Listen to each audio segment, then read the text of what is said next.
Hi, Spammates here. Welcome to N Talk Fridays. I am joined with. Dragon, we doing the stupid.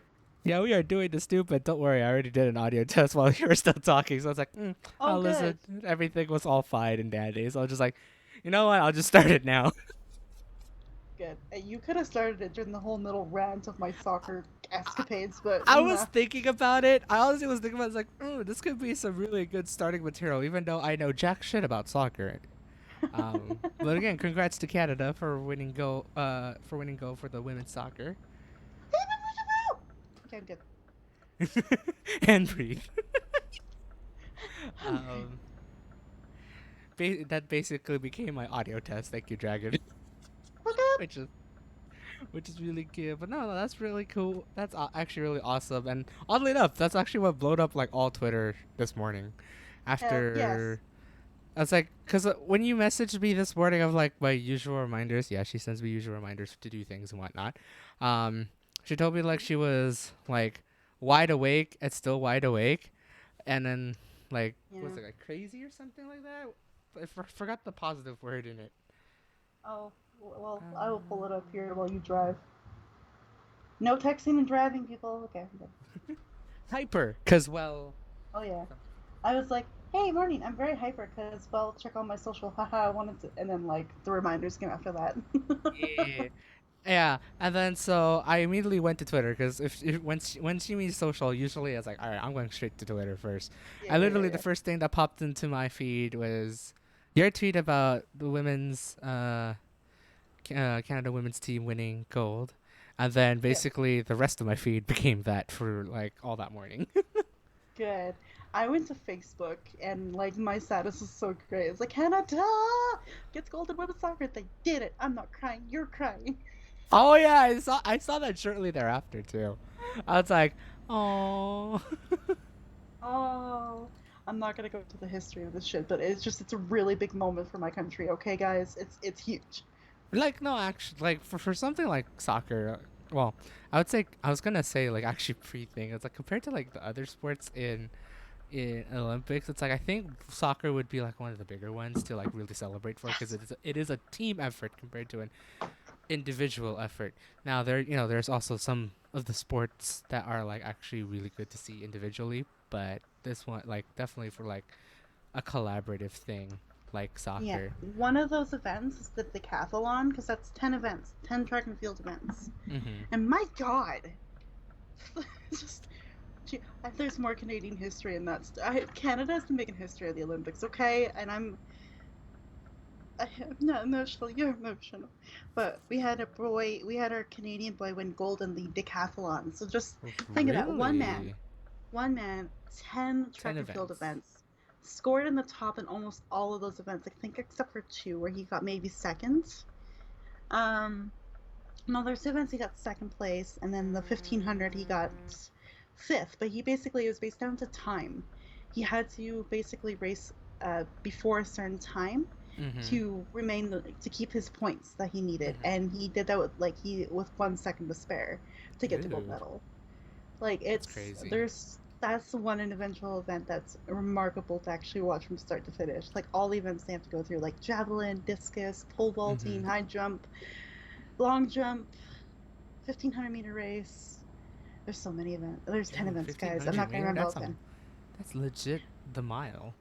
Like, Yeah. Oh yeah. dude, that's Uh, crazy. and that's the event they end on. So can you imagine doing this like 10 events over like a course of 2 to 3 days, and the Ooh. last event that you have to do is a 1500-meter race. S- Straight out, Jesus Christ. That's Yeah. that's something. Yeah, but another team event that's really good to watch for the Olympics. Yeah, guys, we're starting Truck and Talk Friday at the Olympics. I'm sorry, but Hey, I mean, it has been like it's almost to the end now. I think about it, right? yes, we still Two have some weeks medal now. contention. I'm excited now. Uh, I would be excited for the American medals, but there's too many American athletes, and they always medal. So like, I'm sorry, America. Yeah, I can't be proud. that's I mean, I'm fair. proud, but I can't be proud. But for Canada, like these are like we're getting to the point where we're having the most medals ever at a Summer Olympics games because we usually do really well with winter, which Mm-hmm. makes sense. Which We are you, Canada. you would be more inclined for winter sports, which is going to be interesting I think it's still happening next year, supposedly. I wonder. Supposedly, there's a lot of backlash about that. I'm not going to get into the politics of the fucking Right. Olympics with you guys, but because some of our summer athletes Mm-hmm. play in the Olympics, in the Winter Olympics Oh as well, so shoot. they're talking about the exhaustion and the, because basically Especially if for they were short to do it, run. well, yeah, because especially if they have to do it next year, Mm-hmm. straight after this Summer Olympics, they have to go into training for winter, so they don't even get respite. No, they don't because all they get is fall to Because relax because I think the qualifiers come up for the Winter Olympics like this winter. right. So that'd be as like soon as November. Well, technically winter starts in December, but you know what I mean. Yeah, most of the qualifying will begin like end of October, November. So like Yeah. that would it's not enough time to take a break. Like they'd have to No. keep training. So there's some backlash with that. Where is the Winter Olympics happening? I don't remember 2022. Its location. Or either.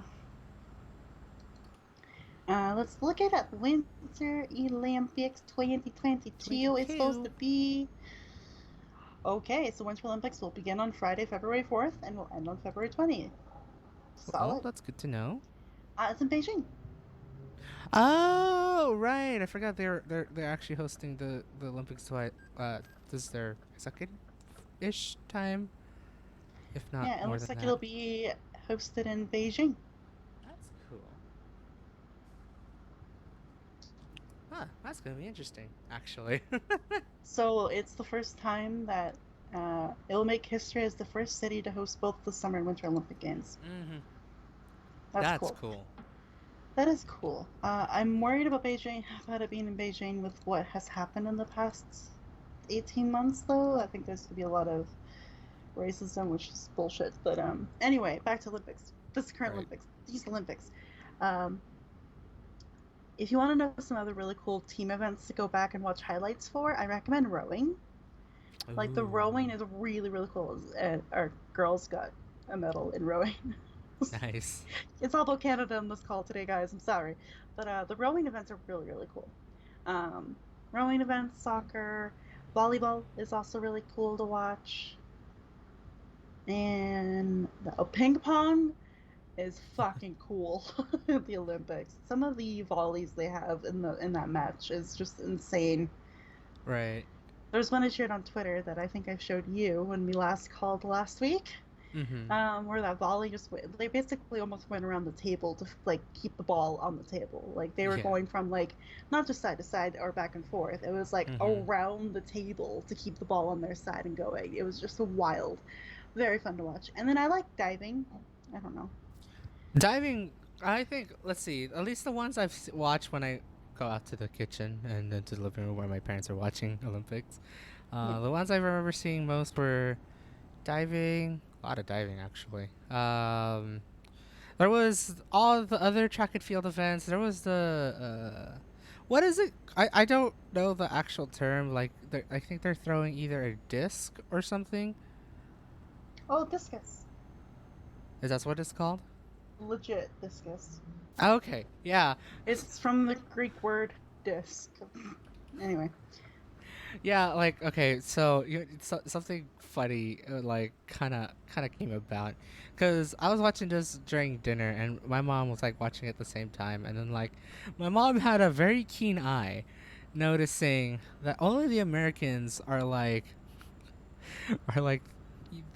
big, buff and hairy versus the many other competitors who are actually like skinny and whatnot. And it's like, okay, like my mom had like a very very distinct distinction between the American players amongst everyone else for that competition. I'm just like, okay, thanks, Bob, for noticing that.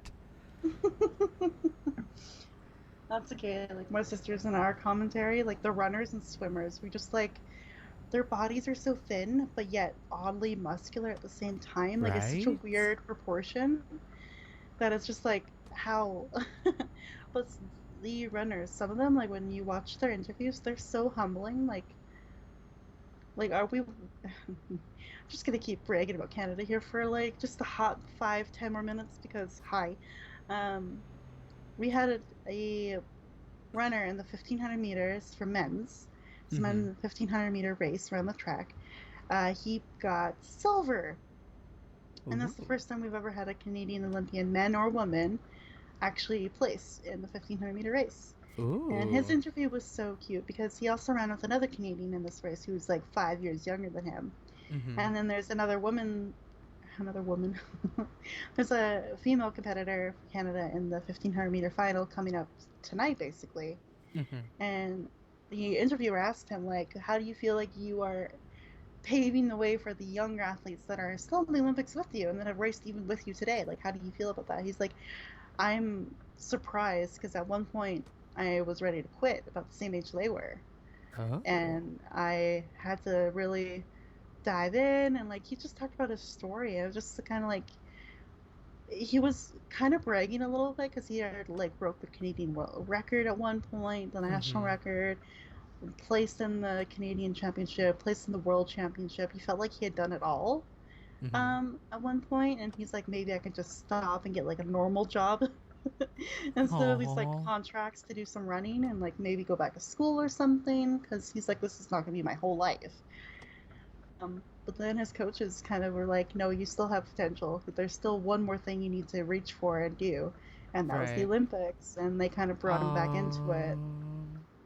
And he's like, and now I can share the story with my teammates and tell them that it's not done yet. Like, it won't be done until they place or until they get a medal or until Right. they feel like they've had the accomplishment they need, kind of thing. And I Mm-hmm. was like, oh, Betty.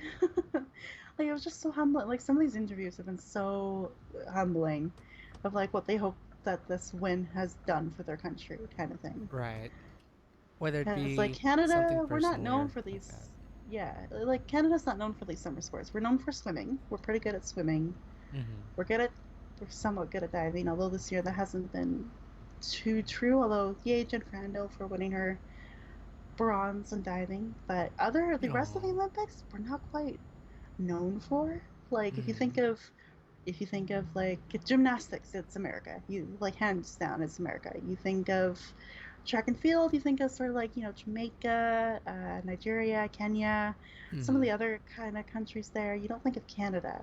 And Right. so some of these athletes that have surprisingly won in these like events have been like, we're hoping that we can spur a new generation and like maybe bring the sport back to Canada and actually like start something Oh. here. And I was like, oh, like, and then the same thing with soccer. Like, we're getting way more into soccer. So, like, when I grew up, we barely heard about soccer. It was about like American football, Canadian football, and like hockey.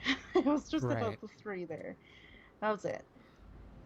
But in recent years, basically, since Canada, our girls have done really, really well in the last 16, 20 years, we're seeing a lot more of it, and they're hoping that we can actually get a Canadian women's league started soon. We have a Ooh. men's league, Right. but no, nothing for a women's league yet. And they're hoping Mm-hmm. that, like, with the success of this gold medal, like in the coming years, like we can actually get a women's league started. Dude, that'd be cool. Yeah, because all of our girls basically play soccer in the states, Right. because there's a women's league in the states. So it's Mm-hmm. very funny that like the Americans were so butthurt to lose to their teammates basically in the regular season. I just had that realization, like, oh, I spilled water everywhere. Oh shit. Oh. BRB. Okay. And now I'm gonna take a nice stroll. How's everyone doing? Man, I kind of wish I was within the Olympic sports, but usually for me, it's like in terms of Olympics, and you're probably if you're hearing this dragon, you're probably gonna be both surprised and not surprised for. Usually like in terms of like those like the sporting events such as the Olympics, the only thing I really try to tune in for, and I think this time I really just haven't bothered at all, were the opening ceremonies and probably going to be the closing ceremonies, knowing anything. Anything in between, it's just like, if it's on, it's on. I'll watch it and see what goes on. Um, Unfortunately, for like the American viewing for uh, the sports, and like I could kind of hear this from my parent. Like I could kind of understand what my parents are like agreeing with.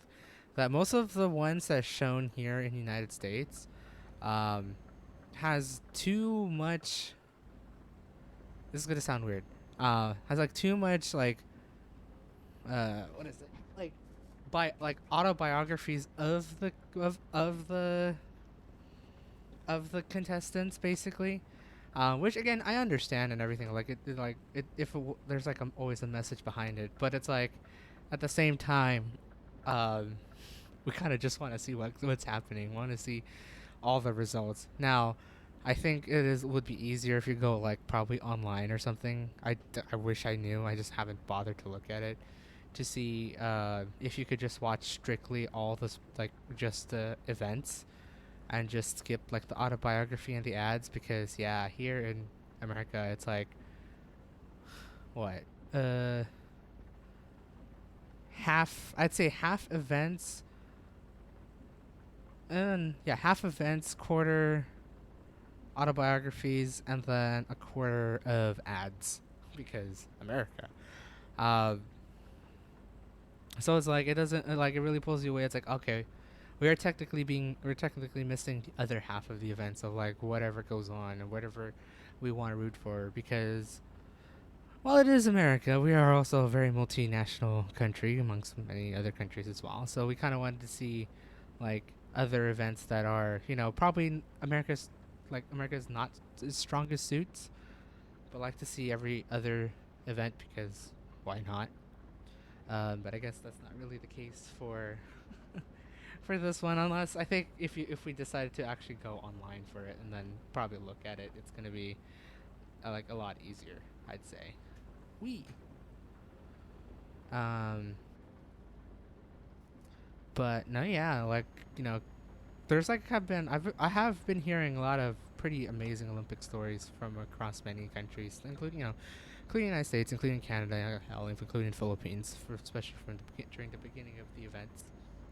It's been like honestly a nice change of pace in life. I will say that, and I think Dragon would say the same of just hearing all the accomplishments going on, just to have everyone, for the most part, having like I guess a grand old time just competing.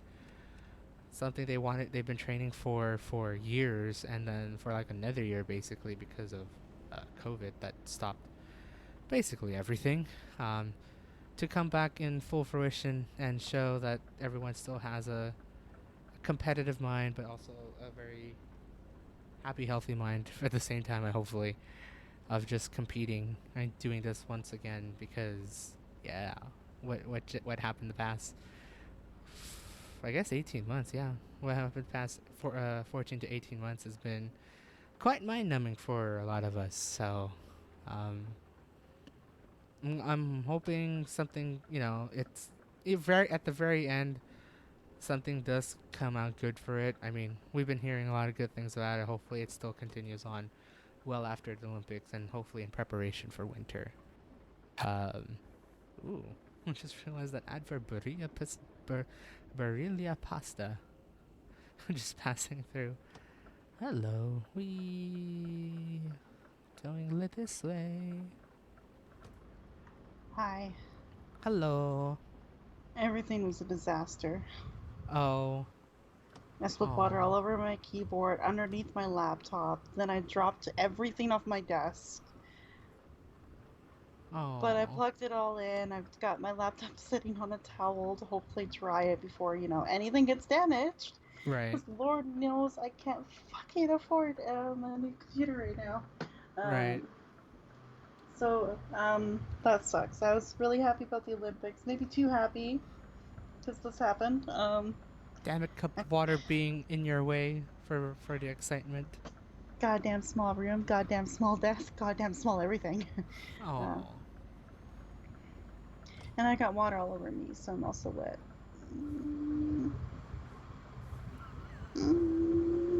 My mind went mind went completely off the beaten path on that one.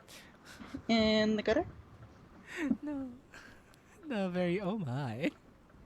Yeah, like your brain went in the gutter, like down Oh, the drain. I heard good way. I didn't hear gutter. Oh, sorry, fuck, I don't even know where to put my mic right now. There's no room on my desk for my mic, so I have to hold it. Okay. Hello, But presenter anyway, mode dragon.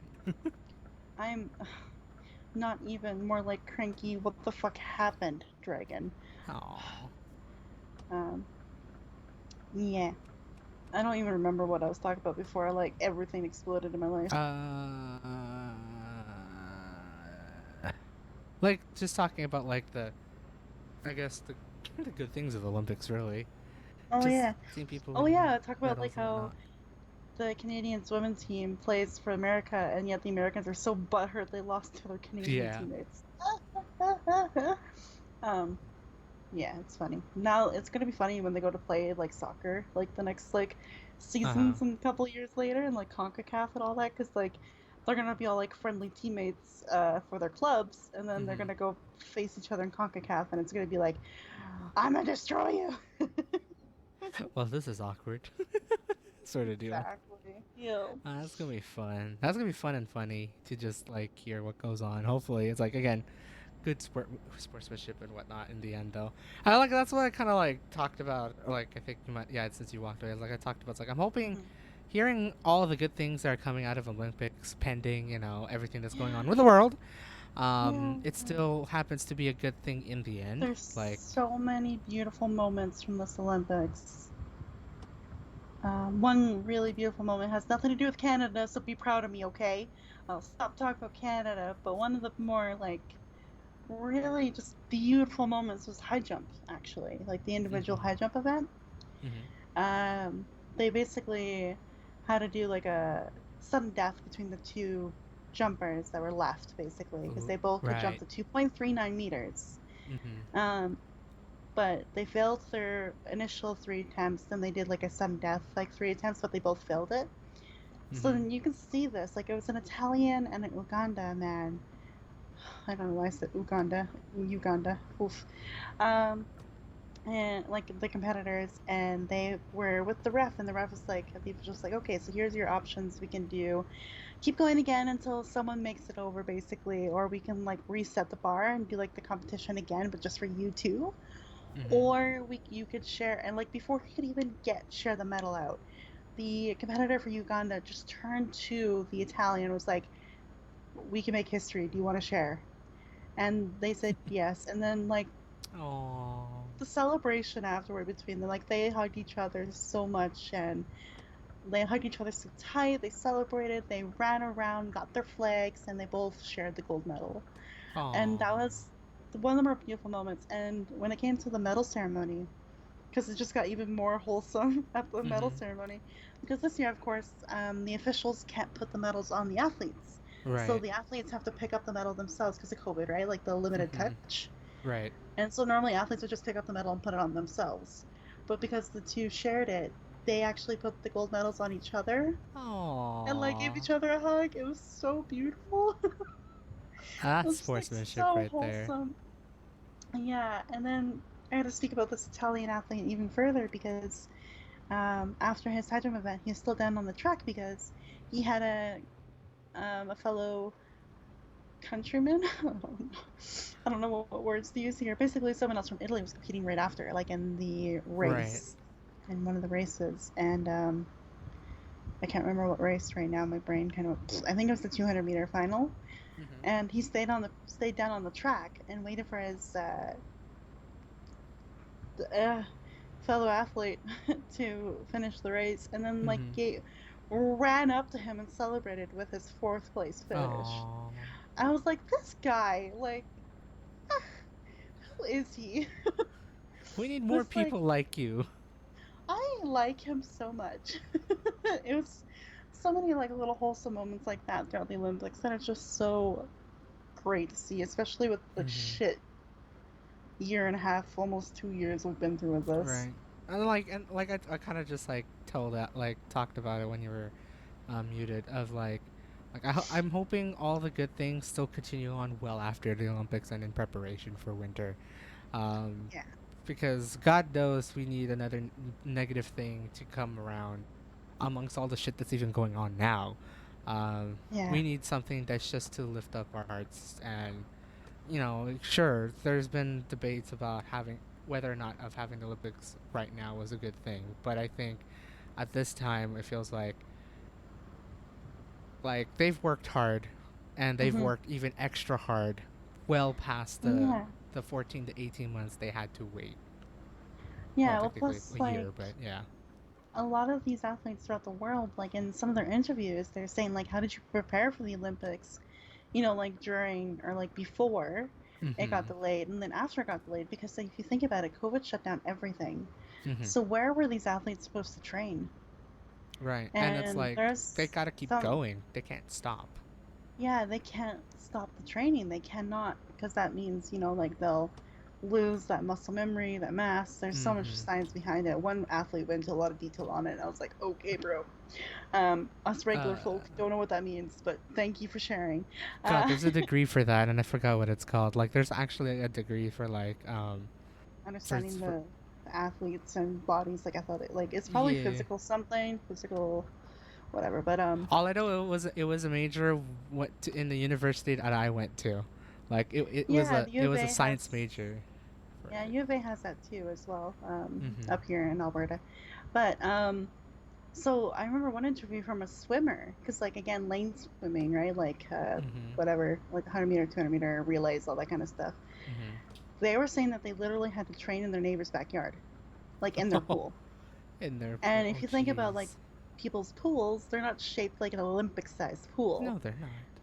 They're not even square or rectangular in most cases. And he was like, "Yeah, I Right. had to go in my neighbor's pool. It was a circular little thing, and I just swam laps around the circle, or like across the pool, like the pool diameter, basically." Right. And I was like, "That sucks, like to have to go from an Olympic-sized pool Mm-hmm. to a neighbor's backyard because everything's shut down." Right. And then talk about the Canadian that was, talk about paving the way for running in Canada kind of thing. Mm-hmm. He was saying that like running was all he had to keep his mental health like okay in this pandemic. Right. And so he just had to keep running. And I mean, running's a little more like fortunate, right? Because you can kind of like set a 1,500-meter trek on your phone and go, Mm-hmm. right? Like And then through the neighborhoods and cities and such like that. It's a little easier to kind of maybe keep that up. right. But like I feel bad for like the swimming, the gymnasts, the places that you need a facility for. Right. Right. Yeah. Like a lot of athletes were left without that for months. And then just Or to would like have to pay a huge money out of their own pockets to like rent it privately for right. themselves to get training. Because it's like you can't just rent your usual rate. They probably won't accept it because it's like, oh, it's just only you sort of Yeah. deal. Yeah, so Um. the things that are these athletes have had to do to keep up their physical abilities are Mm-hmm. it's crazy, and a lot of them got injured badly. Right. Like 2019, 2020, like a lot of them ended up actually getting really horrible injuries because of how they've had to shift their training, Mm-hmm. and yet still competed, which is blows my mind. But anyway, The like Olympic it's mind, really. yeah, they're talking about this one gymnast that like basically shattered her ankle, like not just Ooh. like what 9 months ago, and or Jeez. was here, and I'm like, the fuck, man, or like her wrist too, like as a diver Oh, that like jeez. had wrist surgery like 9 months ago, And yet, and I just was went like, straight for it shortly thereafter. what even are athletes? They're not normal humans, I will say that, but like in a good way. Like they are Yeah, definitely a superhuman. yeah, and one last discussion on the Olympics this year. That's pretty important is like the mental health aspect. Mm-hmm. We know our athletes struggle, man. Like they have so much pressure. Think about it.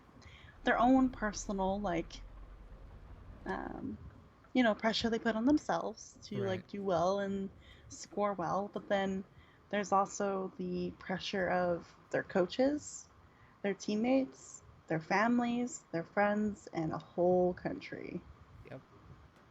And so mental health came to be really big here in the Olympics for like one athlete quit because of it, like entirely, like did not compete in any of her events Mm-hmm. because of it this year. And then we had, of course, the American Simone Biles who did like an event, but then realized that there's a lot of factors going into that for her. Like she lost a family member recently, and then also just the Japanese officials saying that like ADHD medicine was considered doping, Right. and even though like it's not, technically they reversed that decision by the way, and so she was actually able to go back on her medication actually in the Olympics, and over that week or so until her last couple events, she was able to kind of practice and see if like basically she said off her medicine like she could not tell if what was up from right or up from down. Ooh. And as a gymnast, you need to be able to spot like where the Right. ceiling is and the floor is so you can land safely, right? Right. She was saying she couldn't do that without that medication. Like she was so woozy and like she could have hurt herself. Mhm. And she decided not to do her floor routine, but did the beam, Mhm. and like the last beam gymnast event, and got bronze. And so I think Dang. that was such a huge thing for like for the Olympics is mental health and like the effect it has on even athletes at Mhm. this high of a level and stage where most of them push through it, but it's time to like not push through it and hurt yourself potentially. Right. Yeah. I mean, like, yeah, and, like, there's like, the obviously the two sides of like, yeah, Olympic is not just a normal sport, like a normal sports competition. Most definitely Yeah. not. But at the same, and like for that, you really got to prepare yourself. But at the same time, it's like if you know you can't mentally prepare yourself, always know when to take a Yeah. pause, take a break, and see Yeah. if you really want to aim for it. Don't let I guess peer pressure get into you of saying, "Hey, Yeah. you could do it. You can qualify. Just go," sort of deal. Like, I mean, Hmm. that I understand, but also at the same time, if you know you just can't do it at all, and you're breaking down, don't push it. It won't be worth Exactly. it. Yeah, and like uh, this is gonna shock listener because usually I push through and work through anything. Uh huh. um, but work the other night, not last night, the night before, I think. Mhm. I don't know what the fuck I ate, but my stomach was not happy with me that night. Right. Like it was constant trips to the bathroom and like super Oh. nauseous. I was like, "What's wrong with me?" Uh Uh, oh. and instead of me trying to push through until 8 a.m., I like went home at 6 because Good there for was just you. Actually, good no on you to way. do that. I was like, "There's no way I can keep doing this." I'm like No. getting to the point where I'm so nauseous, I'm dizzy. Like I need to go home. See, yeah, like at that point, especially when you well, I'm gonna say this on both what is it? What's the word? It's like I'm gonna say this both not as a pun and a pun. Like when shit hits the fan and you're already shitting out of it, um, yeah, you need to know where Awful. you need to just stop, Yeah. come Um, back and be like, am I ready to do this shit? Because I'm already dealing with my own sort of thing right now because of whatever the right. fuck happened. Yeah, like I think so. We have flash food at my work, which none of you people will know what that means, but it's basically like we have the service where if food gets close to being expired, or like Uh it huh. has the packaged on date that's close to like the expiry date or whatever, we Hmm. mark it down for 30% off and like or 50% off basically, and we still offer it if people would like to have it for like the same day kind of thing, like meal. Right. So I did that with like this marble loaf cake, basically, like the slices, like Ooh. marble Okay. cake slices. Yeah. And I didn't check the date because like on the app it said like August 5th, and I was like, okay, that's like tomorrow kind of thing. Like it You should should be be fine. fine. Yeah. But then when she handed it to me, the app was wrong. They entered it wrong. It's August 3rd. Wait, So I did but have expired marble loaf cake. it's weird for something like that kind of cake. You think at least 2 more days would just be fine per se, or even like a day after should be fine per Okay. se. But I guess something within that marble cake is like, well, no, once it's expired, you're fucked. Yeah, don't know. Like again, I don't really know what it was. It could have also been like I have really bad eating and sleeping habits right now. It could be that too. Could be. Just gotta do that every bit. There's a possibility. No, no, no, that makes sense. Because I'm like literally at this point only eating 2 meals a day and like sleeping Aww. 6 hours, maybe 8 sometimes. It's rarely 8. Uh, Right. could be something like that too. And I am on a coffee detox right now as well because it could also have been Oh. caffeine Caffeine and induced pooping. dehydration. And well, mostly Oh, dehydration, probably. yeah. So there's like many factors that could have made me like pretty ill. Uh-huh. So I was like, I'm not doing this. But it was really nice because I got home early, Mm. right? And I got to see um, the the boy win the 1500 meters. So I was like, yay. Hey. Okay, Aw. not win it. Like he didn't get gold, but he got silver. He was Right. impressive. Holy shit. Like, sorry, going back to the Olympics. Hi guys. Um, but like he was in fifth place, like rounding the last like bend. Mm-hmm. Fifth place. The Americans moved a little bit because he was on the inside lane, Mm-hmm. and the Americans moved a little bit more towards the center because I think they were gonna try to make an attack to like get up to first or Ooh. third or second, Right. but they didn't. They just moved over, and he like snuck right around them and like went from fifth to second in like the last Dang. like I think they said the last 50 meters.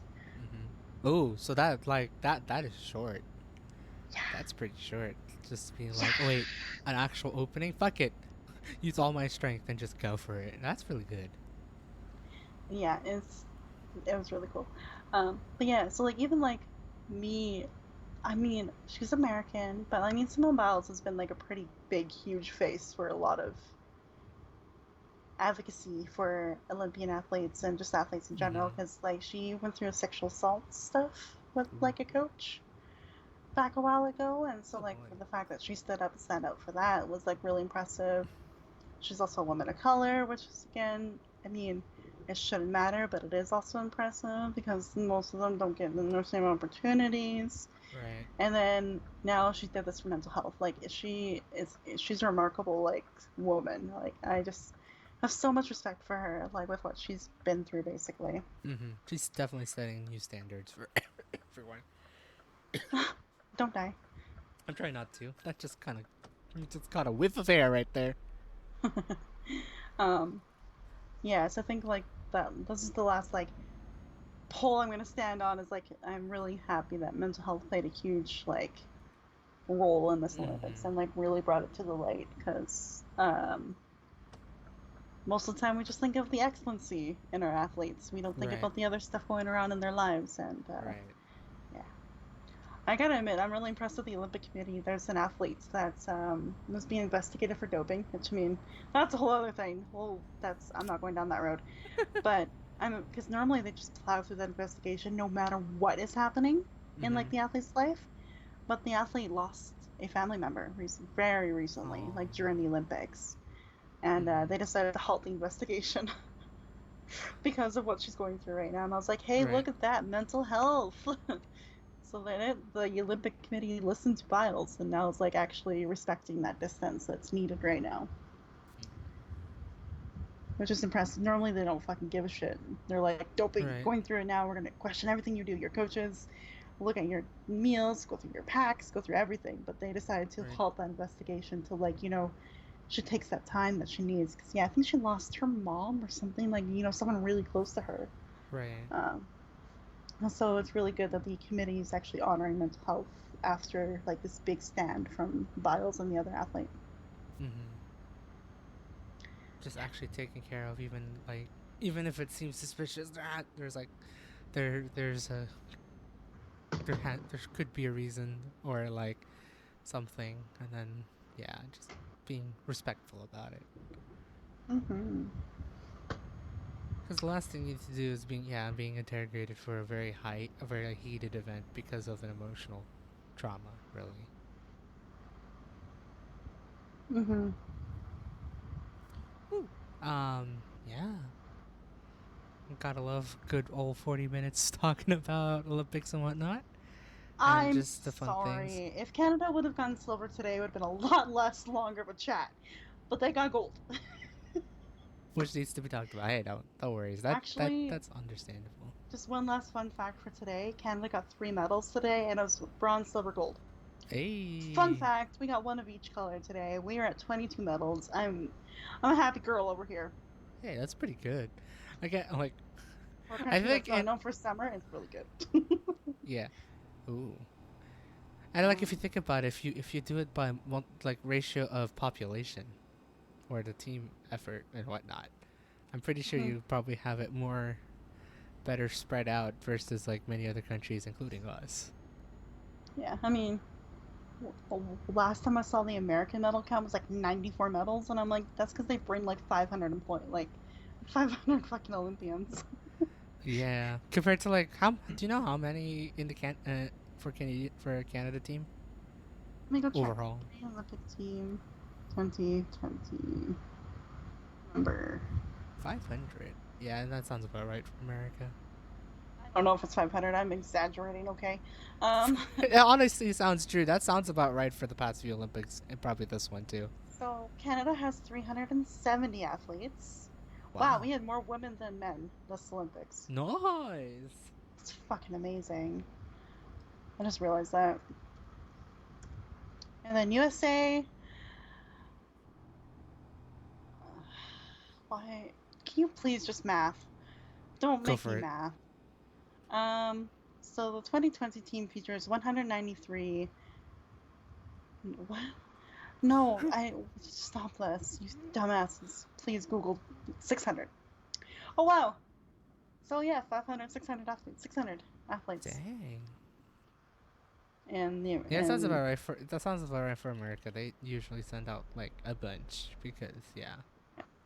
unfortunately Russia would have about the similar numbers, but they're not an official team this year. Sorry, Russia. It's the Russian Olympic Committee, so like they're not actually like Actual they're Russian Russia. athletes. They're not performing for Russia. They're performing Right. themselves as Yeah, I was Russian wondering what the citizens. ROC meant. That's what it is, Russian Olympic Committee. Right. No And then lie. there's My mind thought it was China and Republic of China. I was like, what the fuck? That sounds weird, Daryl. That can't be right. no, China's China. Uh, China's China. but yeah, that's what the ROC is the Russian Olympic Committee. And then there's also Ah. there's another unique abbreviation I saw in an event. I don't remember what the actual abbreviation is, but it stood for the Refugee Olympic Committee, basically a refugee Olympic team, Oh, and that's for interesting. athletes that. Sorry, I have hair in my mouth. How the fuck did I get hair in my mouth? Um, I got hair everywhere. Uh, but I saw this abbreviation. I was like, Tabby, what does that mean? She's like, I don't know. And I looked it up, and I was like, oh my gosh, it's like a team for the refugees. So these are people that like escape their countries but don't have a home country anymore. Mm-hmm. So they still trained like with whatever country they ended up in as a Right. refugee, trained there, but then they didn't want to be representing that new country. They didn't want to represent their own country, and Right. so the Olympics created this new basically team that could host these people, and it's a very small Aww. team of Mm-hmm. Olympians in that kind of category. But I was like, whoa, this is amazing. That's cool. Like actually, like they both respect of like not needing to support whatever country that hosted them, but and as well as not Yeah. obviously not hosting being So in the country they're they left. yeah. So yes, I'm happy with my fucking cookies. Stop it. Um. Cookies. So the Refugee Olympic Team. Oh, so it's EOR. So if you see EOR by any of Mm-hmm. the athletes' names, they're from this Refugee Olympic Team. And Oh. basically, it's 29 athletes this year from 11 countries competing in 12 sports. Wow. And so these are scholarships, basically. Aw, that's pretty cool. So it says here, thanks to scholarships provided by the International Olympic Committee through Olympic Solidarity, 56 promising refugee athletes from 13 countries have been training hard in the hope of making it to the Tokyo 2020 team.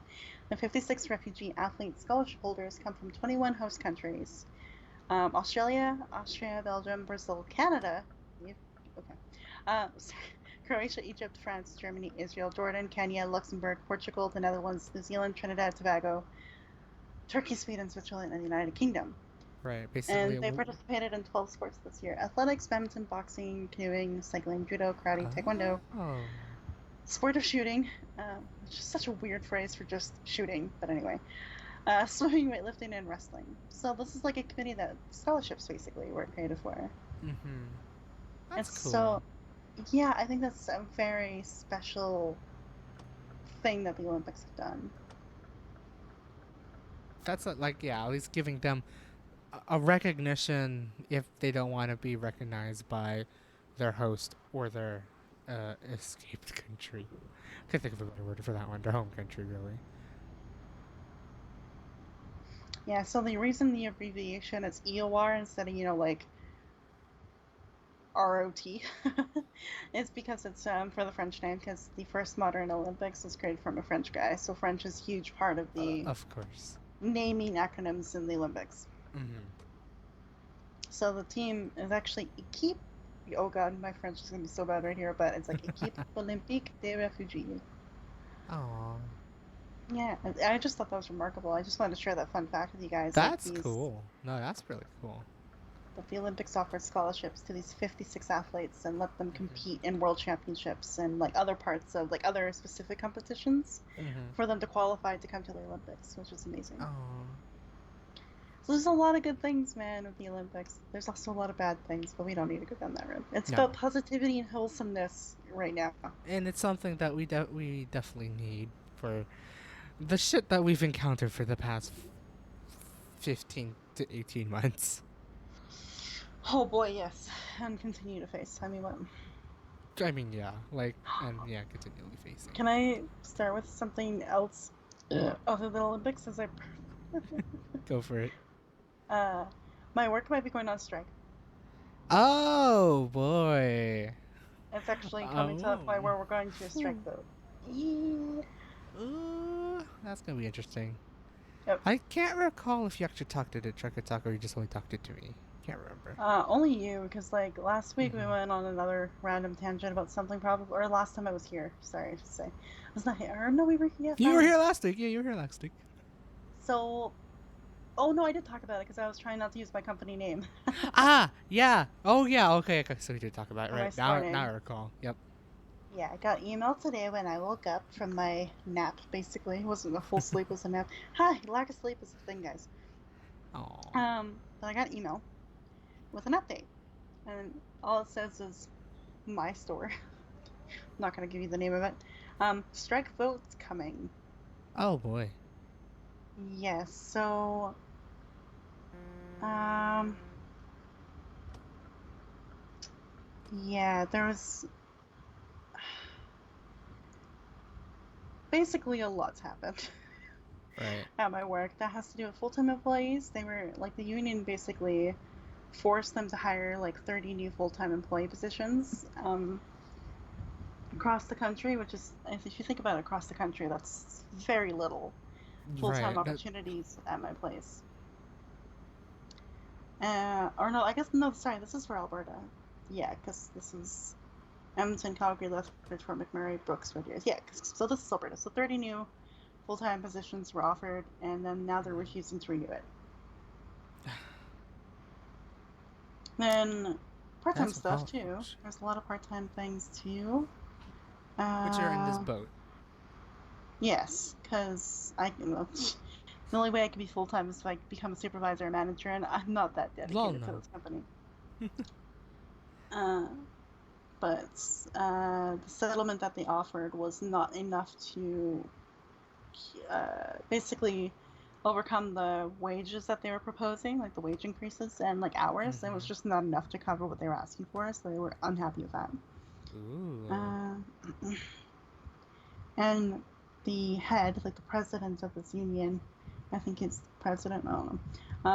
He's Something like like, that, but yeah. it is clear that this company and our stores are not willing to share their profits with the frontline workers that made them all that money in the first place.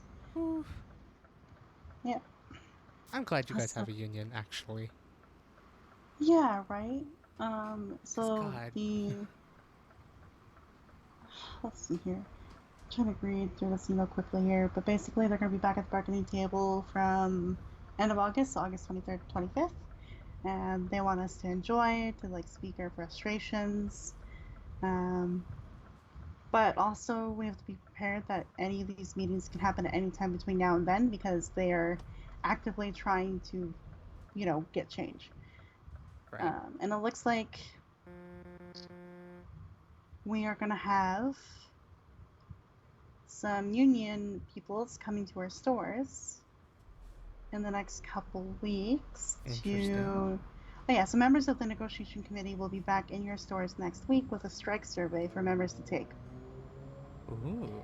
to help plan for a potential strike. Interesting. Huh. Yeah, so where you get to fill out the survey and it could lead to a strike. Hey, the picket lines, the picket lines.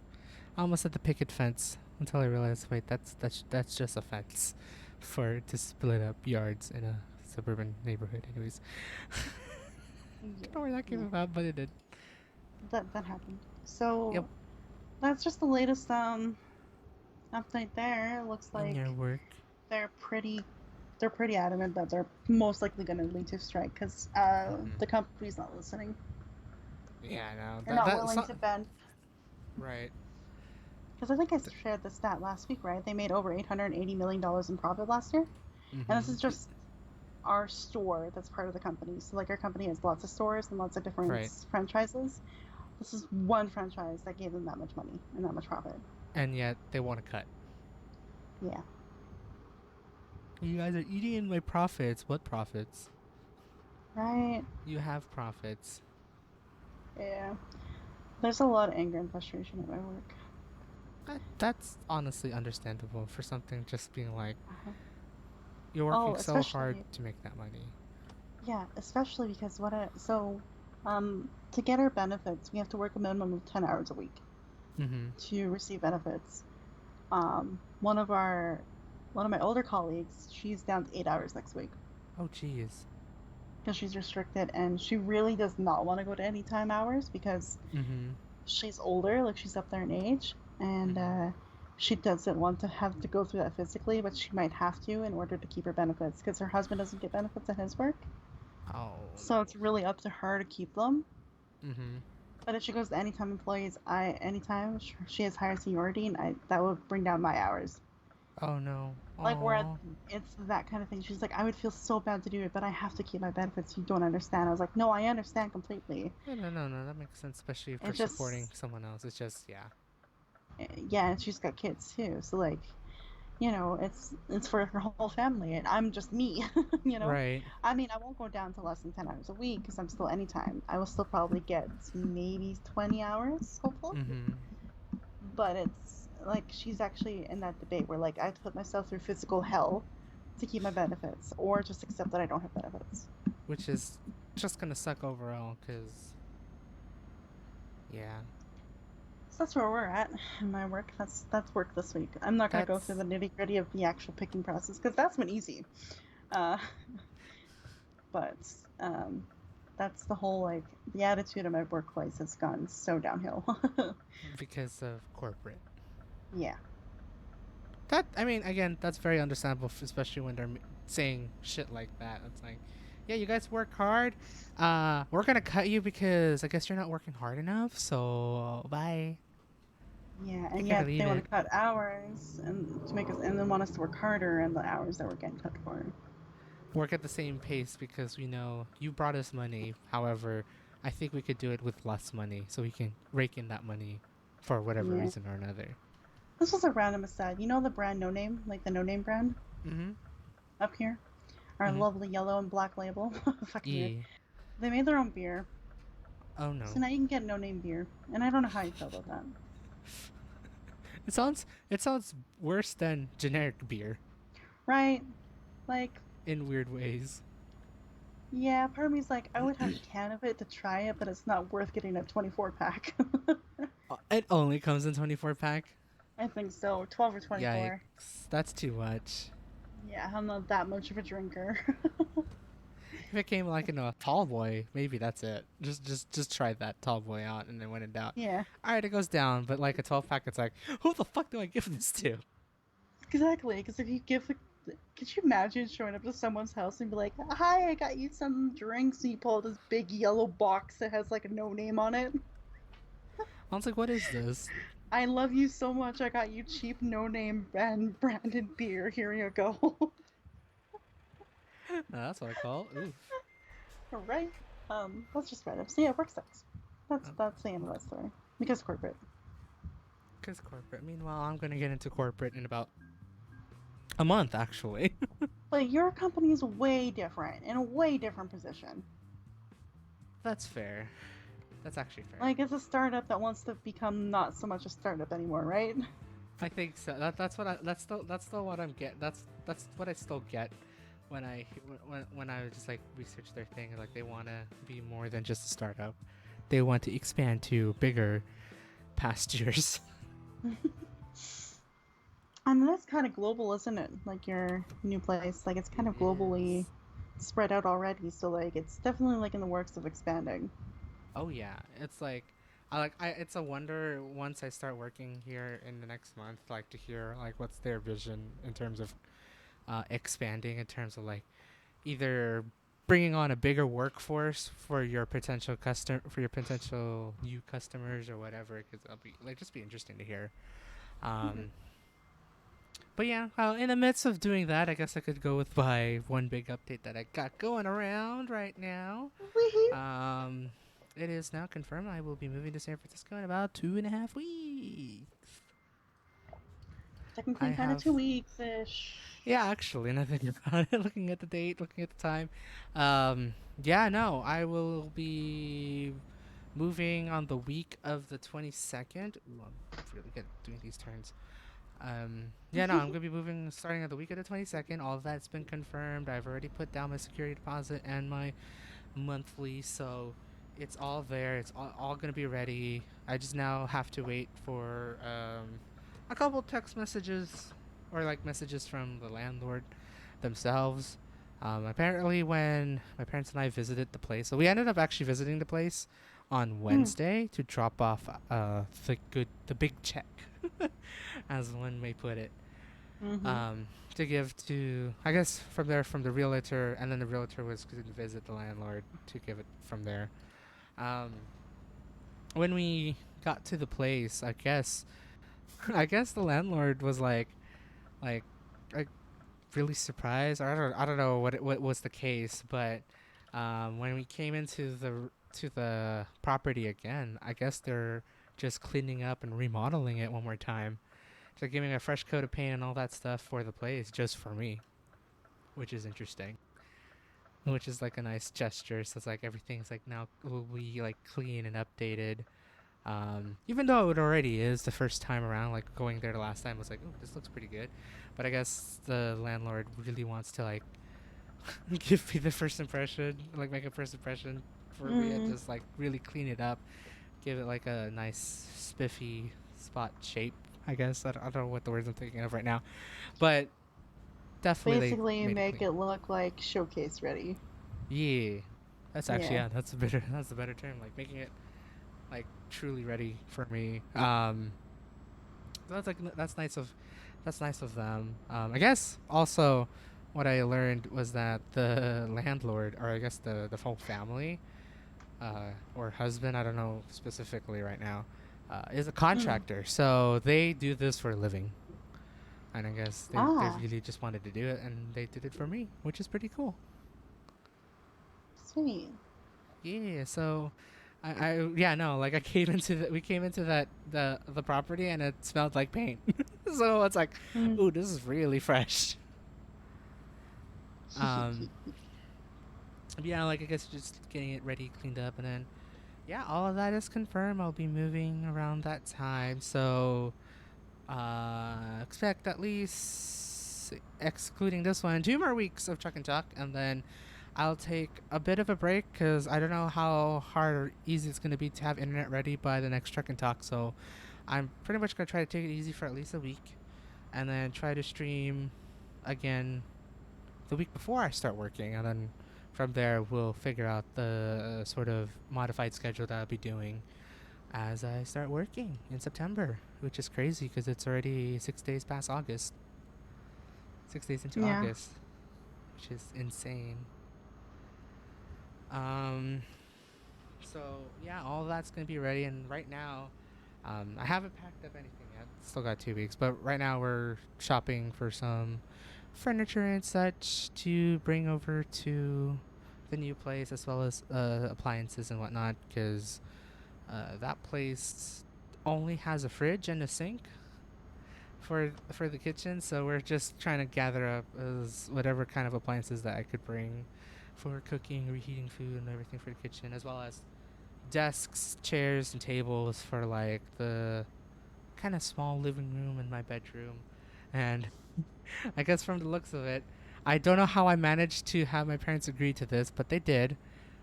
You know, one of those like long rectangular folding tables that you like bring out for like a party or some sort. Mm-hmm. Um, I somehow managed to convince them to get that as a desk, and Oh. they went for it because we were trying to look for like of that exact thing, but for the living room, basically just having like a nice like a just a simple eating area with yeah, like the quote unquote party table sort of thing and metal chairs. And from the looks of it, I've already have it all out, hence why I'm looking that way. Um, the size and like the size, shape, and everything. I'm hitting everything. Hello. um, like the size and shape apparently does fit into the will fit into the room quite nicely to the point where yeah, my mom just said, "Fuck it, don't buy a desk. Like don't buy a desk and then you're gonna have to assemble it and disassemble it. Just buy the folding table. It's so easy just to tear it down." Which it is. It's just folding the legs and folding the table and boom, you're good to go and leave. So, um, I'm gonna have a like one of those desks, like one of those party tables for my desk, which is actually not a bad size comparative to what I have right now, which is not really a desk either. It's gonna be bigger, so I'll have more room, and then I'm gonna just get a big mouse pad just to cover the crease and be all good to go. Um, but we got that. We got a microwave so far, and we're just digging through like the garage and whatnot to see if we have any like old things that either old things or things that we just bought but never used. 'Cause, yeah, we ended up doing that at times. Um, just trying to see what other things we could bring, what other things I need to buy for the apartment in-law thingy place. Um, right now I'm just like thinking of what else to get. And then hopefully, probably starting next week is when I'm gonna probably like take a lot of the stuff down on my walls to get ready to bring over, as well as just start packing, going through things, and just like having stuff ready to be packed. And then, yeah, it's gonna it's gonna get fun here. It's gonna be. I don't know if the background will change too much. Well, granted, from the looks of it, I don't think it will. Aside from maybe that little poster, I'm planning to bring that parody Bart poster with me because it was funny when I got it in SF, and I'm gonna bring it back to SF. Um, Fair enough. but like I have like a bunch of anime posters. If you watch some of my vlogs where I go around my room, you do see those posters. I'm gonna take them down, hopefully by next week, as well as get ready to go through like a couple of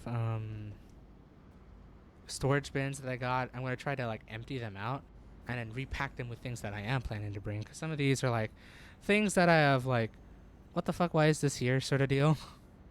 Or why do I still have it? And I could probably find this the right time to do a true deep clean of all the stuff in my room and then remove Mm-hmm. anything that I don't need.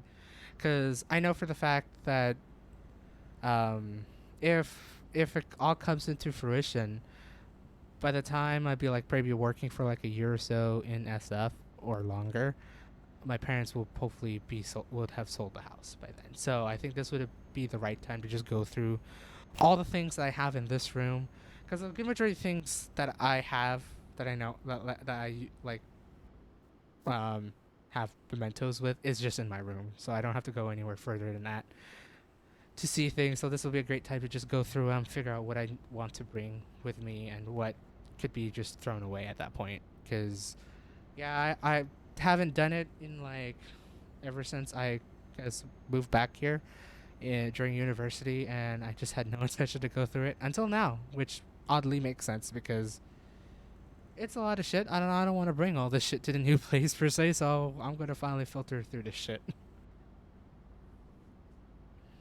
Um, so that'd be that, and then just yeah, just looking around, seeing what else to bring and whatnot. And just getting everything ready. Just gonna try to take it easy for now for the rest of this week, and then slowly ramp up, uh, week by week, day by day, until we get to the big move-in date. Um, I'm gonna try to figure out when to get the keys from the landlord. I did tell them it's like I'm gonna try to just probably come Sunday, but then I'm not gonna be bringing a lot of things because Unfortunately, I think Sunday is King Cronus AJ's or King Cronus 22's birthday, and I want him to help me to move stuff. So I feel like I wouldn't be right to do that on his birthday. So I think maybe on Sunday, or if I do go earlier, I'll go earlier to pick up the keys and just probably get like internet ready and all that stuff, and then maybe move in like Tuesday or something like that with all the stuff.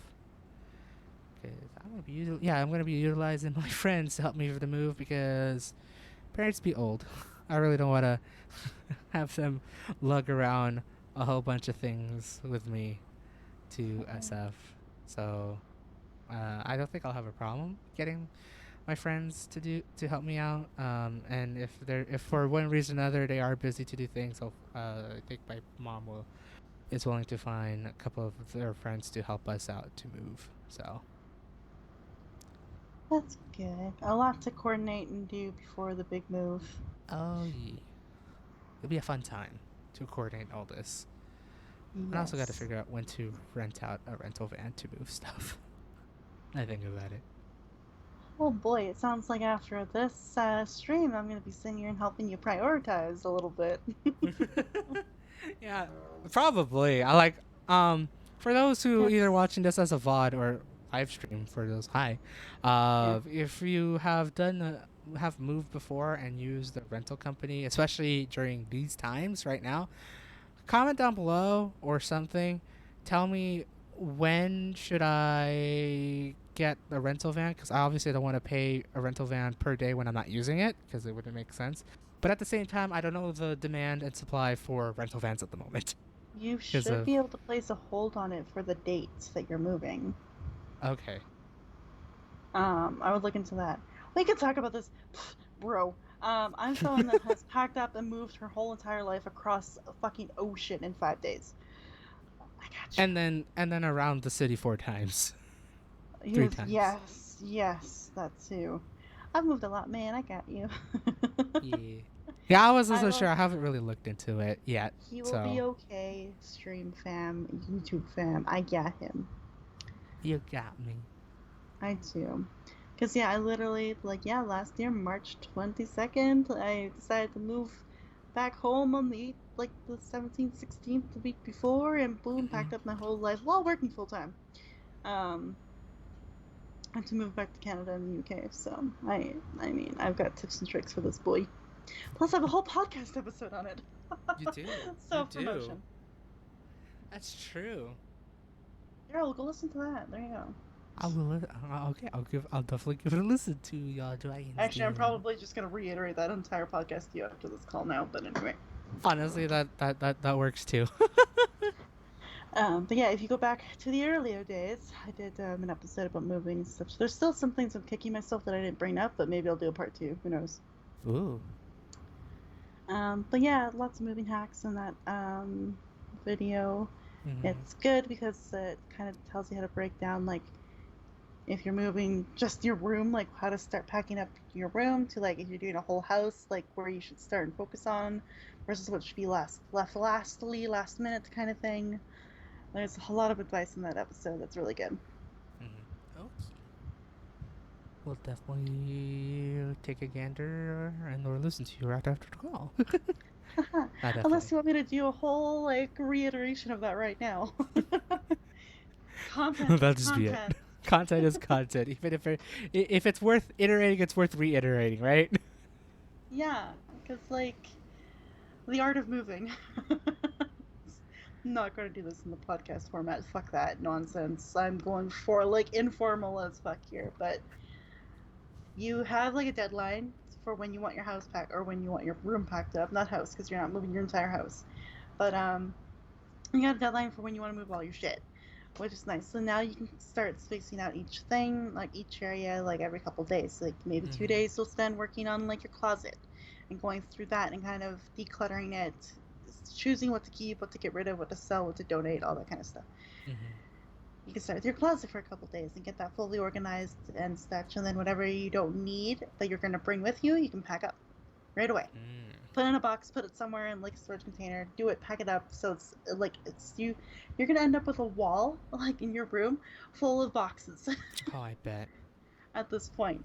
But it's good to do that because you have an idea of like how much shit you actually do have. Right. Um, Because I don't know, even if I look at it right now. exactly. Because you've been in that house for how many years? Aside from 2 years of university, it is going to be 13 years. Yeah, so like obviously you're not gonna know exactly what you have on hand and what you have for stock off Right. the top of your head. That's why starting in like small areas to begin with would be good because then like after you get through each area you can see like the bigger picture. Mm-hmm. And then even when you get to the bigger picture you might be like, that's still too much stuff, and you can go through it once more, maybe try to downsize it further. There's many tips. So basically that's my advice is like start with one tiny area that you know you can get through in a day or two, get that done, get it cleaned up, and then move to the next area. So for me in my room right now, for example, that would be my closet. Then it could be my bookshelf. Then it could be my bedside table. I don't have a lot actually in my room, so this is an awful example, but that's how I would break it down: closet, Mm-hmm. bookshelf, bedside table, desk. And then it'll be clothes, and then it'll be like the other things you have throughout the house that you want to bring with you. So, like, dishes, cutlery, mugs, cups, that kind of thing. Yeah. Plastic I know there. containers, Yeah, I highly know there'll be recommend. a couple things that'll be like, my parents will hopefully will have it. um, so it's like, yeah, those things, especially for the kitchen, living room, sort of deal. Yeah, Definitely for the bedroom, I do need to filter it out. photos. Yeah, bedroom will be mainly on you, but then I highly recommend still like going through like the living room with your parents and be like, hey, are you guys gonna use this? Can I bring it with me? Okay. Um, and like even in the kitchen too, like maybe you have a favorite mug, Daryl, and you want to I bring do. that with you. It might be a good idea of like, will you guys really miss this mug? And then they'll probably say, no, you're the only one that uses it. Like, great, yeah, Yeah. exactly. I'm bringing that with me. So you would want to do that with your parents, or Mm-hmm. even just one of them. Who knows? Cough, cough. If it's the kitchen, probably your dad, because I know your dad. He knows. And He knows his kitchen well. yeah, he's the one that does all the cooking, pretty much, from what I gather. Yeah. Exactly. So like you might want to do the kitchen with your dad, living room with your mom, and then laundry stuff too is very big. I mean, you could probably get a hamper when you're there, whatever. But if you want to bring a hamper Mm-hmm. with you, you can see which one they might be willing to part with, or if you want to buy one for yourself and start new, it's up to Uh, you. But yeah, these are the decisions you get to make throughout the next couple of weeks, and yeah. while also packing at the same time. Like it's a mess and it's hard to be that organized. But with me by your side, ha, I got you. Yeah. Actually, yeah, cause I've it has been a while since I've last packed like stuff. University, I remember packing about half the room, like because obviously I'm going into a smaller room. It's like, yeah, I think at that point like I would just need to pack a couple things. Plus, I'm like, I'm planning to come back like monthly, and then I'll be back here again. This time around, it's gonna be like, ooh, I definitely need to figure out what to bring because I don't know what they're gonna do with this house. Because I'm not gonna be visiting as frequent, unlike university, obviously. So like, if anything, I need to figure out what to bring now that I know for the fact that it's gonna be tricky to bring later. Mm-hmm. Again, if it's something that I could I could wait till like if I wanted to visit back again and then bring it later, sure. But Yeah, I know there's gonna be a lot of things that I'm gonna have to just bring now, and it'd be a golden time to do it because if I try to you'll do it have a later, I rental don't know if van. it will. Yeah, like with the fact that you're also having a rental van, which means you can bring majority of it with you, Mm-hmm. and then whatever little stuff you leave behind, like you're not gonna, you're you're not that far away from your parents. Right. It may feel like it when you get there, because like you're not gonna be commuting back and forth that often, like you did in university, so it might Mm-hmm. feel like the distance is there. But if anything, it's like, oh crap, I forgot this. Like you can probably take a day on the weekend to go and get it, kind of thing. Yeah.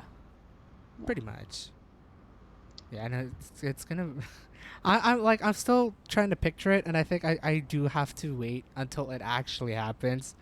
But I know for the fact it's going to be surreal. Like just kind Hmm. of, it is technically moving there again, but now this time it's gonna be at this point semi-permanent because I'm on a 1 year lease, so that's like the one thing that you like a heads up. I'm on a 1 year lease at that place, so That's um, why we will help you downsize too to make the next move even easier. yee. That's My whole life is about downsizing, guys, and I've recently started to expand, and I've regretted it ever since I've started to expand. So never expand. Oh, Um, really? Okay. well, That's a yeah, because like I told the stream this back when I moved to this apartment. Like, I bought a really large desk for myself, like my first like own personal desk that I bought, which was a really nice long one. Mm-hmm. But I was moving to an itty bitty apartment that I had to downsize, so I had to sell that desk that I just got and replace it with a tinier desk. And then I had to downsize. I had to get rid of my armoire for like clothes and dressers and give that back to my parents basically. And now I got Mm-hmm. myself a tinier little like wicker basket kind of dresser at this point. It's not meant Oh. for clothes. It's supposed to be for like shoes and entryway things, but it's too big Mm-hmm. for entryway and it's perfect for my closet. Um, and then I've had to obviously downsize some clothes because I don't have enough storage for clothes. And like, I Right. had to downsize a bunch because I moved to a tinier apartment, a tiny little bitty room. Mm-hmm. So we'll get there. You'll start to realize that like if you do bring a lot of stuff with you throughout the year, you're gonna realize how much you really do use and don't use, and then for the Yeah. next move, unless you can like re-sign the lease, like that's also an extension. Like you can ask for an extension. That's Mm-hmm. nothing that can happen. So if you do like living there and you want to stay there for another year, you can talk to the landlord, figure it out. Mm-hmm. Um, but if you do end up moving again, you can kind of take stock again. Be like, okay, I've been in this place for a year, but all the stuff with me. What have I used? What have I not? And like downsize again, kind of thing. Mm-hmm. Okay. That actually does make sense. Again, like, and definitely where. Hello, car. Jesus. I thought it was gonna continue and it just break on me, and I'm just like, I'm just gonna. I ain't rolling. All right, let's just try to avoid it as best as I can. Well, no, bye. Um, no, yeah, definitely makes sense. Um, and I definitely just can't wait to experience it. It's gonna be fun. It's gonna be hectic. Mm-hmm. And I'll definitely learn a lot from it. And You'll hopefully get a some lot. feels too. Oh yeah, I'm gonna. God, I still. And knowing for the fact that I ended up crying the first time I parted ways with my family, the first time I moved, luckily it didn't happen the second time, but knowing that it's gonna come back around, but in a Yeah. more, I think it's like I think I don't know, we'll see. I know for the fact the feels will be there for me, um, Gosh. but God, at I the wish same for time, anything in the world I can come down there and help you. but I'm hoping like this time around, like I feel like I should um like already acknowledge like that, yeah, you're just moving, but you are just there. I am just around the I'm technically around the corner in a spatial sense. I think this time you might be surprised with yourself that there might be a bit more feels because you lived with like your landlady like the first time you were in SF, right? Mm-hmm.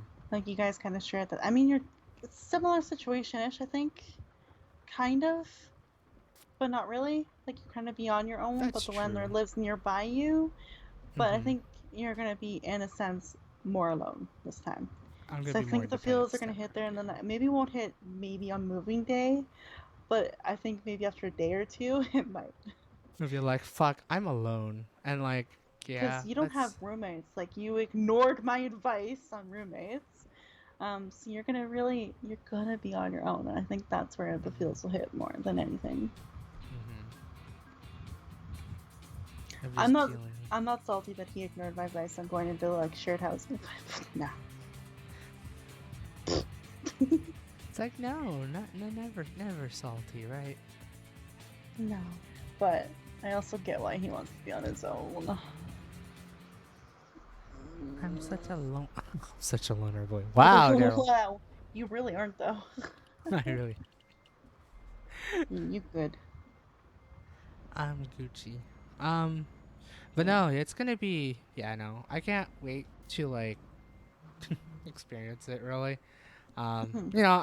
I'll expect everything.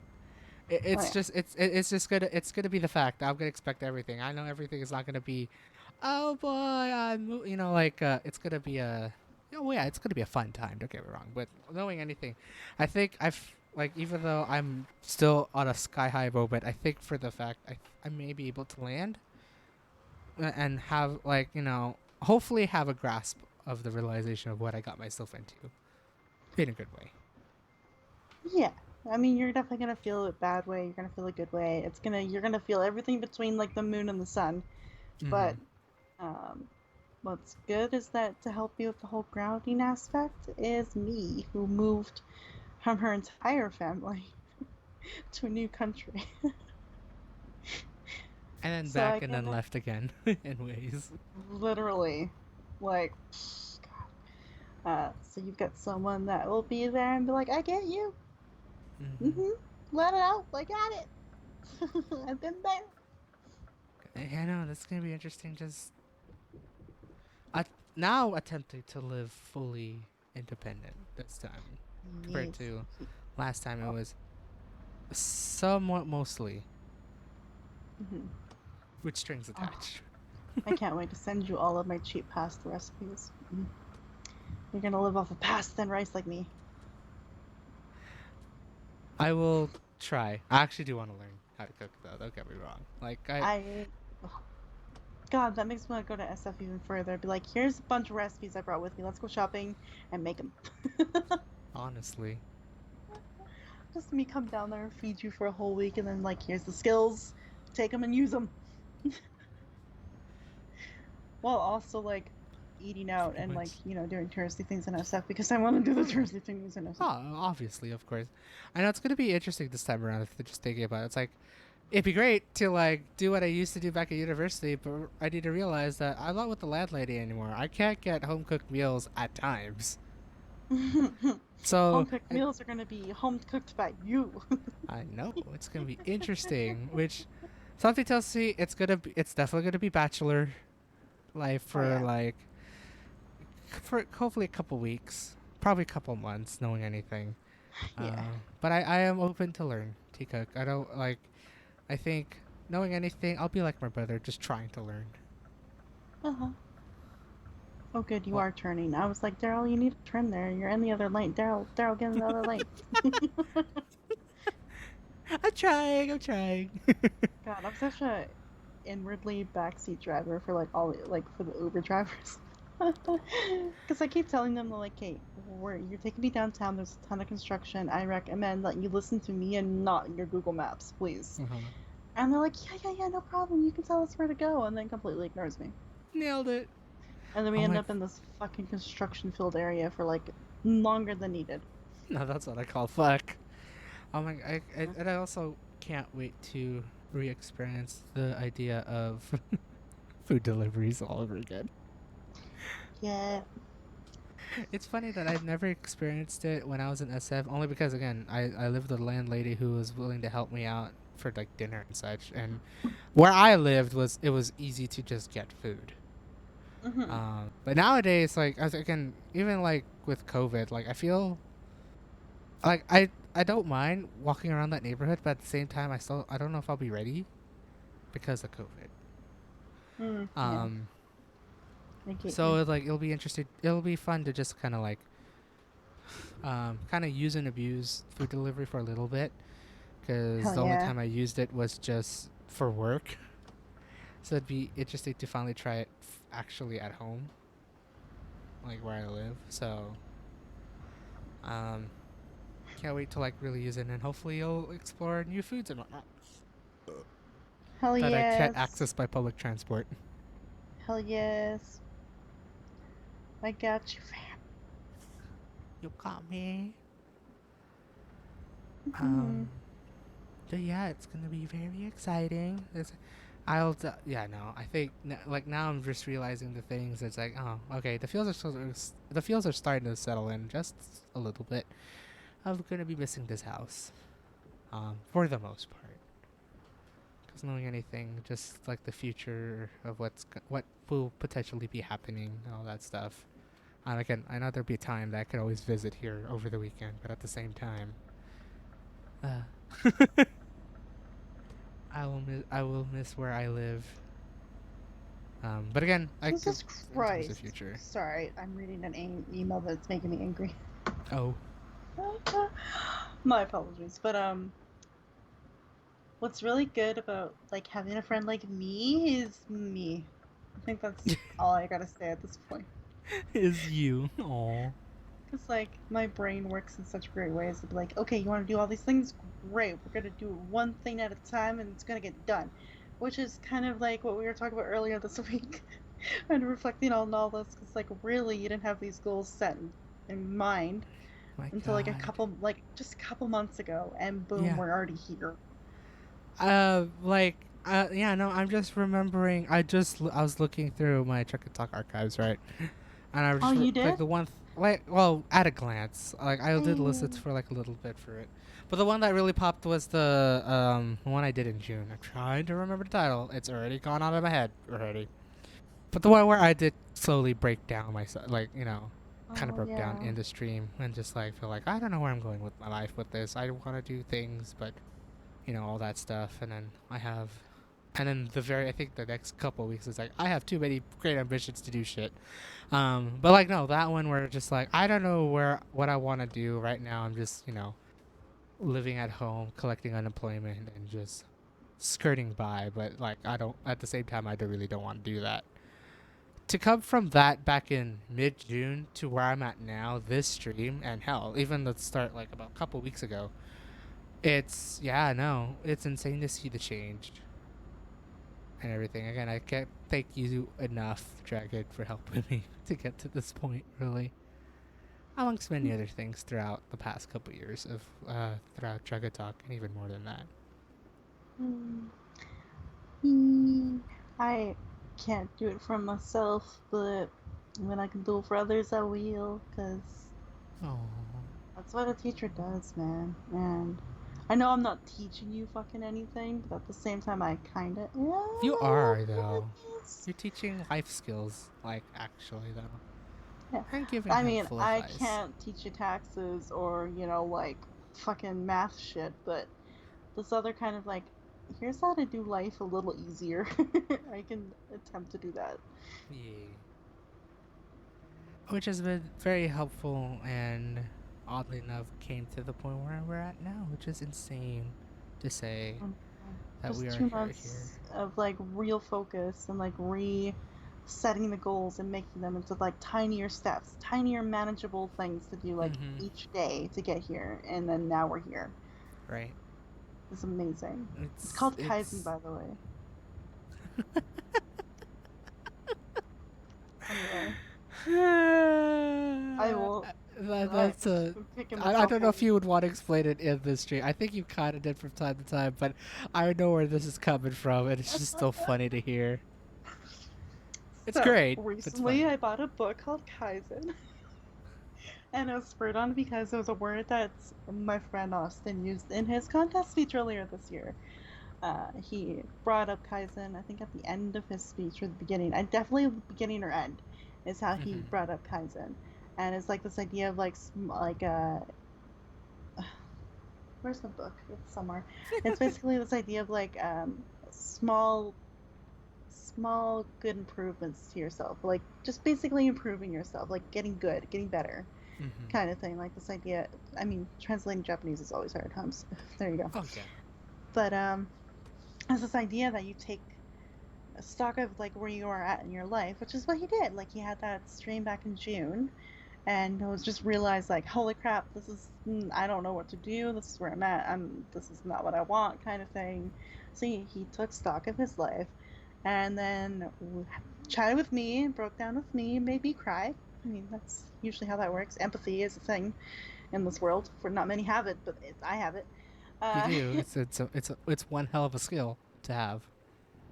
yeah, and from that, it's sort of like, okay, let's get down to business. Let's figure out what to do. And he had like three goals in mind, and that was, you know, I still have it somewhere in my fucking notebook. Find it. I Jesus think it Christ. was find a job, Let's move find a out. job, move out, What was and number three?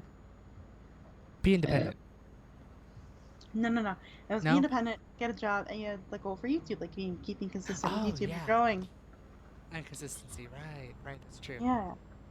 So, boom, I was like, okay, these are your three goals. Let's break it down to tinier little things, and it became to the point where I was like, okay, these are things you want to do. How about I remind you every day to work on something towards your goals, whether it's like maybe 2 goals a day or 2 things a day, 2 tasks a day that will lead to these goals, kind of thing. Mhm.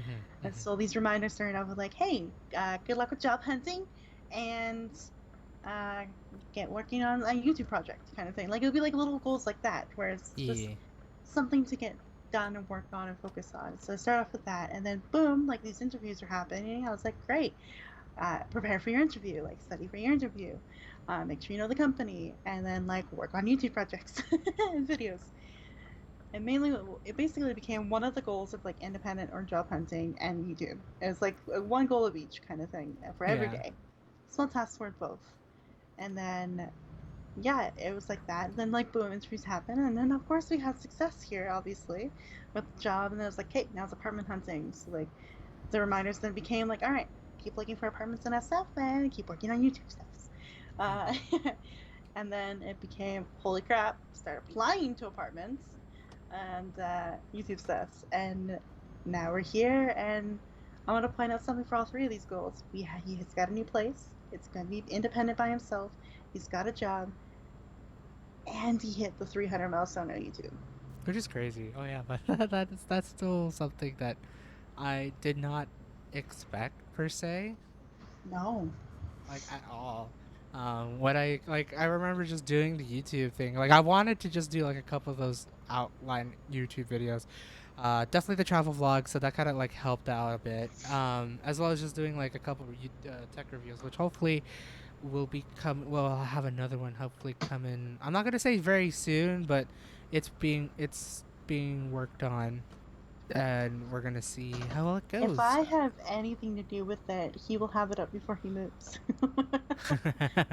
Because the point It of is a Kaizen goal. is what I was trying to say is like taking like stock of your life, what you want to Mhm. do, setting those goals, which we did. We set those 3 goals, and Mhm. then coming up with these tiny, like break it down to very tiny, easy, achievable things that you can do daily or every couple days to get to these goals. Mhm. And yeah, it's very funny because like I've been reading through this book, just kind of it breaks it down to each category for you a little bit. So like health, um, work, work life, health, work, finances, career change, home, which is like your clutterness of home and such like Mhm. that. So that's all these categories. I've been reading through each one, and it's very funny because like I didn't have this realization that that's what I did for you until right now. Until you read that part of the book, I'd be like, oh, huh. Yeah, where I realized, oh my God, we had these big goals, and then thanks to kind of both of us collaborating on like what task you want to do to reach these goals, Mhm. and then the reminders and the reenacting of and basically enacting these things, it happened. I did. It's yeah. No, like it must be one hell of a coincidence when you read that book and see what was going on right now. It's like Yeah. you must have like be like, where have I heard this? Where have I seen? Oh, oh. Well, it's what I've done for Daryl, like not just this one example either, like in Uh huh. university where I was like kind of pushing him like, what would make it stand out great on a resume because you don't have work experience. Obviously, he didn't work throughout university like I did. Mm-mm. Would be great to volunteer. This guy's too hesitant to do it. But then guess what? Small little things happened and led to him getting that volunteer experience in the school. Yes. It's been a while. I think you assisted a computer sci class, right? Yeah, I helped out. I helped out a teacher who was originally a math teacher, and I think he was still a math teacher, but ended up getting a position to teach computer science. And I guess Very through all common in that, our I ended up education helping field. him out. I was gonna say very common in our education field to put us in a position we don't want to be in. uh, Spoken from true experience, huh? uh, yep. So I get that. But yeah, because you did that because you ended up finding that as a class, right? Like you did I that as an did. elective kind of Uh huh. thing, It and was. I'm it trying was to like the remember best how of it came both about. worlds for like what we were trying to aiming for at that time. Yeah, because I think it was during that time. It was my second to last semester, or gonna be starting like actually before my second last semester. And what? what is required to graduate computer science at my university in San Francisco State was to do not really a master thesis, but you have like a big project that you have to do, a senior project. There we go. Which Like is a capstone as well, kind yeah, of idea. capstone project. There we go. That's actually the better word for it. Yeah. I'm used to calling it senior project because in high school it was called a capstone project, oddly enough. But it was that's the final project before graduation sort of deal that you just do overall. Um, that was a graduation requirement for comp sci. So you had to take either you took a certain class that would fulfill it, would fulfill that position, Requirement. that requirement, or you do research. Um, and for me, I couldn't figure out like what would I want to research on, because you ended up you have to work with a professor no matter what. Mm. For your capstone, because they're going to be guiding you like how to do some of these things, but obviously you have to do it yourself. So it's like I've had Wow, at this least you experience got back in high guided for school. your capstone, motherfucker. I had no guidance for my capstone project for my certificate in international learning. Oh jeez. Yeah, all on my own. So yeah, it was either one. You either take a specialty class that will, that has that sort of characteristic of like you're taking it as a class, but you are still being guided, like for your capstone project, because it is a project. That whole semester was basically a project. Or create your own sort of thesis or whatnot, and then work with your professor to write it out, create your paper, create your presentation, and present it to a class. Like you are required to present it to whichever class it is, whatever your computer science elective is, which is like a it is a very fun way. I'm hoping they haven't killed the capstone yet, because I know they killed the capstone in the high school level. I don't know so much in the college level. It was fun, thrilling, and stressful, but it's a great way to learn things. um, but no, like during that time, I was figuring out what the hell I'm gonna do for my capstone. Like I don't know what direction I wanted to go to, and I think I remember spouting a bunch of ideas to Dragon, like just trying to figure out like what should I do, because for one, I am not a good presenter. Unlike now, I still suck at it, but I'm willing to do it compared to but in university where I suck at it and I am a complete introvert where if once I do public speaking, it's fuck off. So like with that, it's like I've been really thinking, it's like what could I do? What could be the subject in terms of computer science that I could work with? Because at that point, I was really thinking hard. It's like what sounds cool? Because it's like everything sounds like I could do a boring research, but I don't know any professor that would willing to take it, nor I'm the person that wants to confront a professor in the first place. Yeah. Unless if it's for an assignment or like that. For something like a capstone, ooh, I mean, I probably would get more used to it if I'm doing like something like a master thesis for my master's, but for just as simple as a capstone, I don't know if I'd be ready for that. So, considering that, I think I forgot if it was an email or a poster in one of the science buildings. There was, I think it was a little mixture of both. It was like during the fall semester, like closer to the end of the fall semester. I remember seeing a posting of like getting a teaching experience and getting paid for it. Um, well, like a tutoring experience and getting paid for it. And it was a class, so you're not only getting your semester credits, you're also doing a capstone and getting a stipend for it, which is like, wow.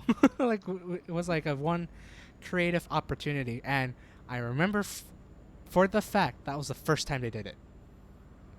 I remember being in the pioneer class for that, and hopefully they're continuing that to this day, even with COVID or whatnot. It's a wonder, but like I'm hoping they're continuing that sort of program, because that was a really fun program. Um, but just doing that, and I think I just talked with her, and it's like, hey, I would be teaching computer science. This sounds fun, and I know for the fact you're, I think what this was late 2016, early 2017. You weren't starting your practicum yet, right? Yeah, I was gonna go into my very first practicum in that 2017 semester, Okay. like from So, January to April, ah, March. okay. So I think like that's where like it kind of like stemmed off from. It's like she was she was starting her first practicum, so it's like, oh, this would be cool. Like, like I know you're doing your teaching degree. Sure, mine will be computer science and you'll be English, but it's like, oh, this looks interesting. Um, it'd be fun. I'll be working with high school secondary kids. Hmm. Okay, sure. Like this sounds like a fun idea, and I think you really rally that to me of like really convincing me hard to actually do it, sort of deal. Yeah, because there was so much Mr. Hesitation over here. Yeah, there was. And it's like, oh, this would be cool, but I don't know yet. Um, Hmm.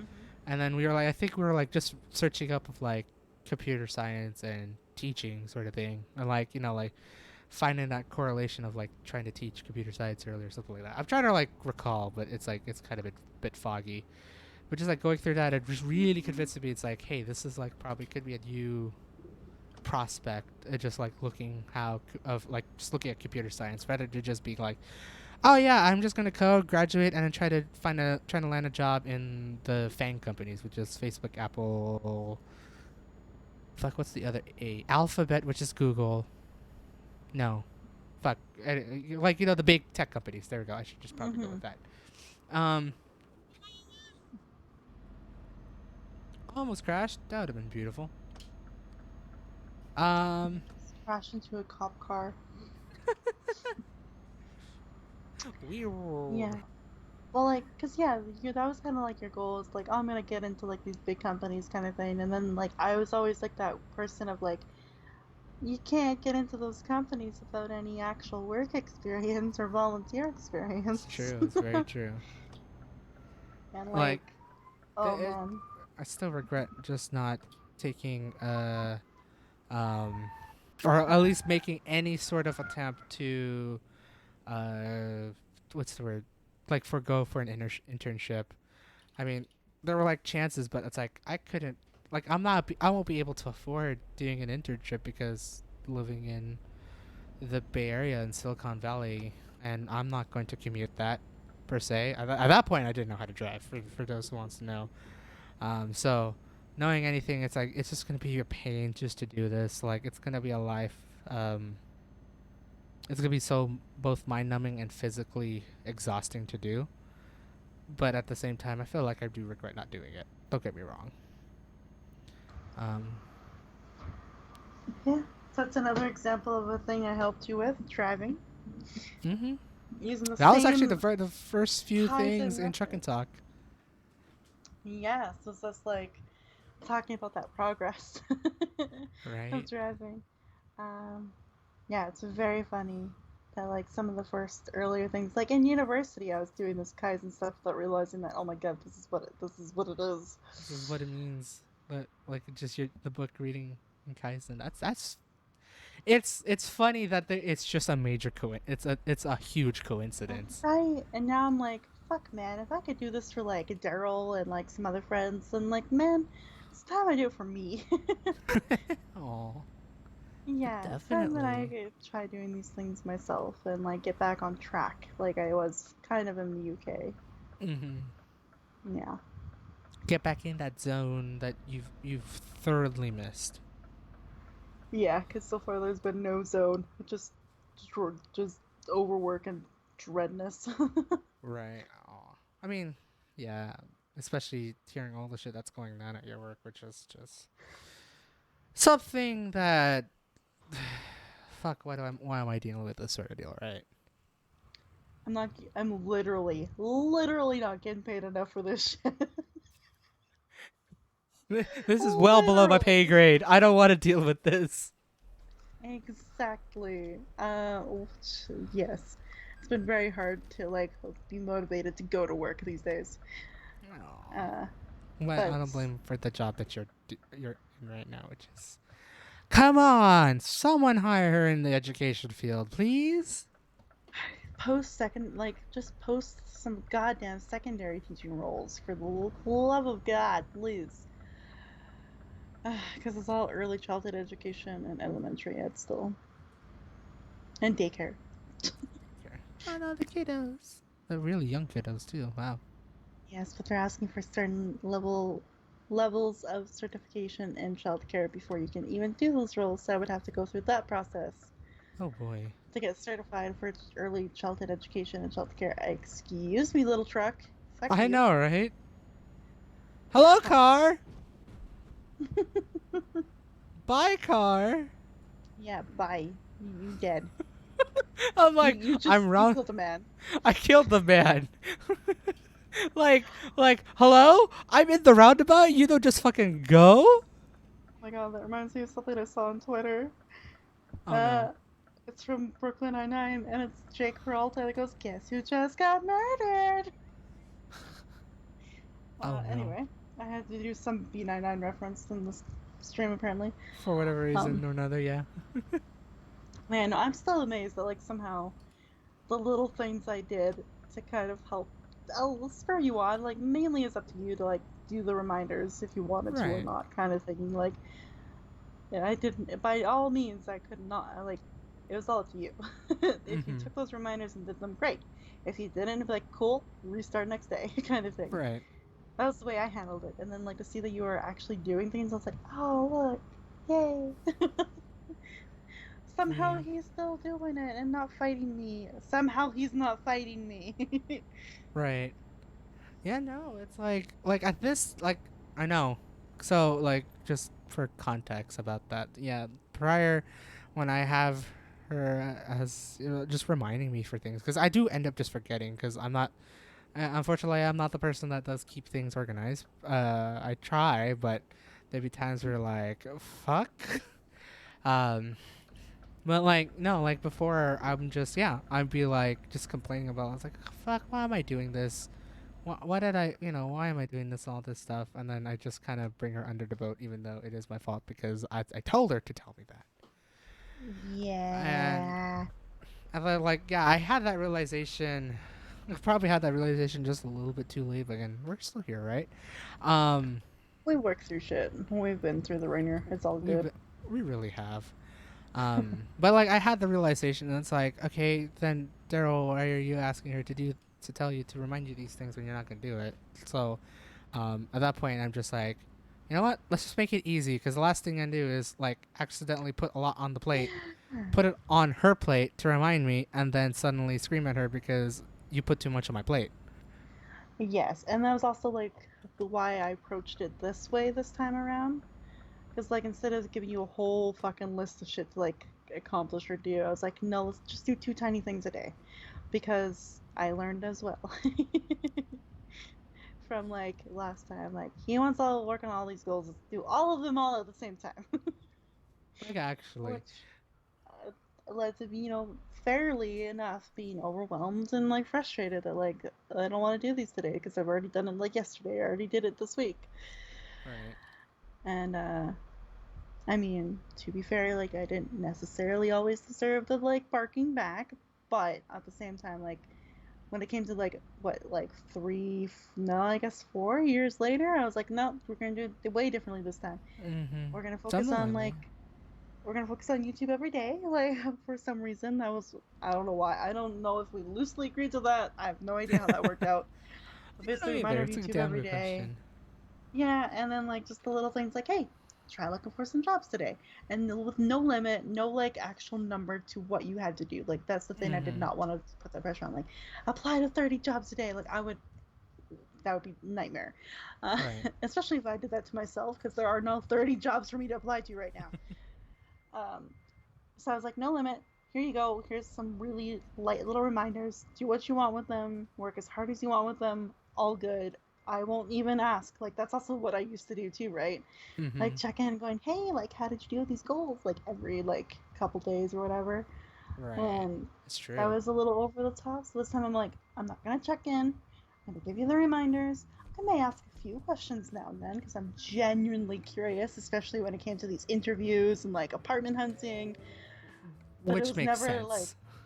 Yeah, it was just, but it was never like, tell me everything from like start to finish. It was Right. more of like, hey, how'd it go? Are you happy? Did you like it? Is it okay? Oh God, Hmm. are you doing all right? Right. Just like the little curiosity that's like, okay, how you feeling? How did it go? Yeah. Like, and just like, poking in, just like be sure like all is good in the world. And Mhm. yeah, because knowing anything, what we learned, you can only say so much in a text message and in a series of text messages, and at times also an email because Oh yeah. emotions are a thing, and Hmm. emotions cannot be conveyed in text, even if you think there are. We've said this many a times. Yeah. Even if you think you could convey emotions through text, you can't at all. Yeah. And we still slip with those every once in a while. Oh yeah, it's just our force of habit at that point. It's just like, oh right, oops.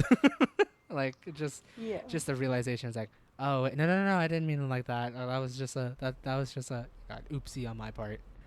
Hmm. Um. Oh hello, load. Why were you so big? Um. So take that out of context. Um. But like, yeah, it's just just learning from that of like just setting the go. Hi truck, I'm hitting everything. Awesome. Just like yeah, Oh, oh shit.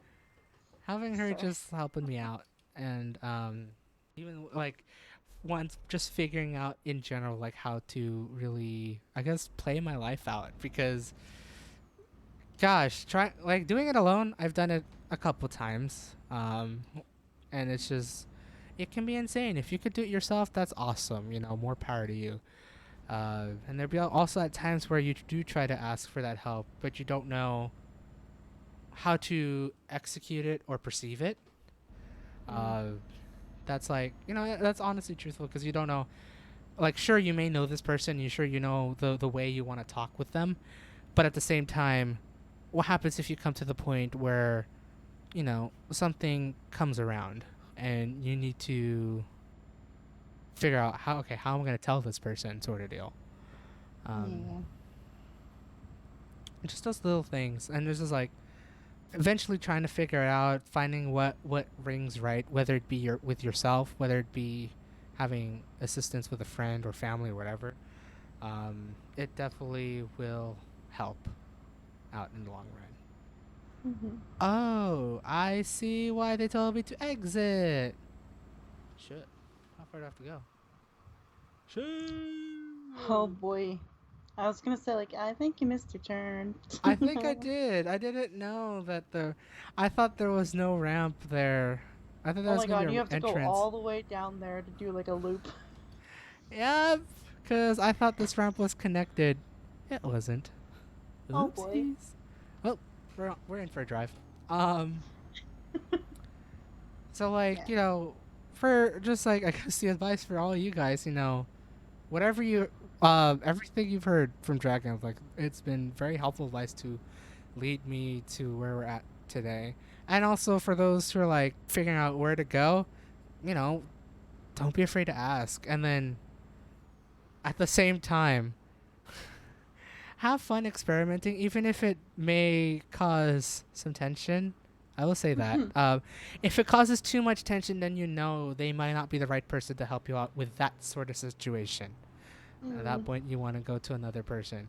Unless if you're willing to try out again, then there's that. But at the same time, like, if you need to find that help, go for it.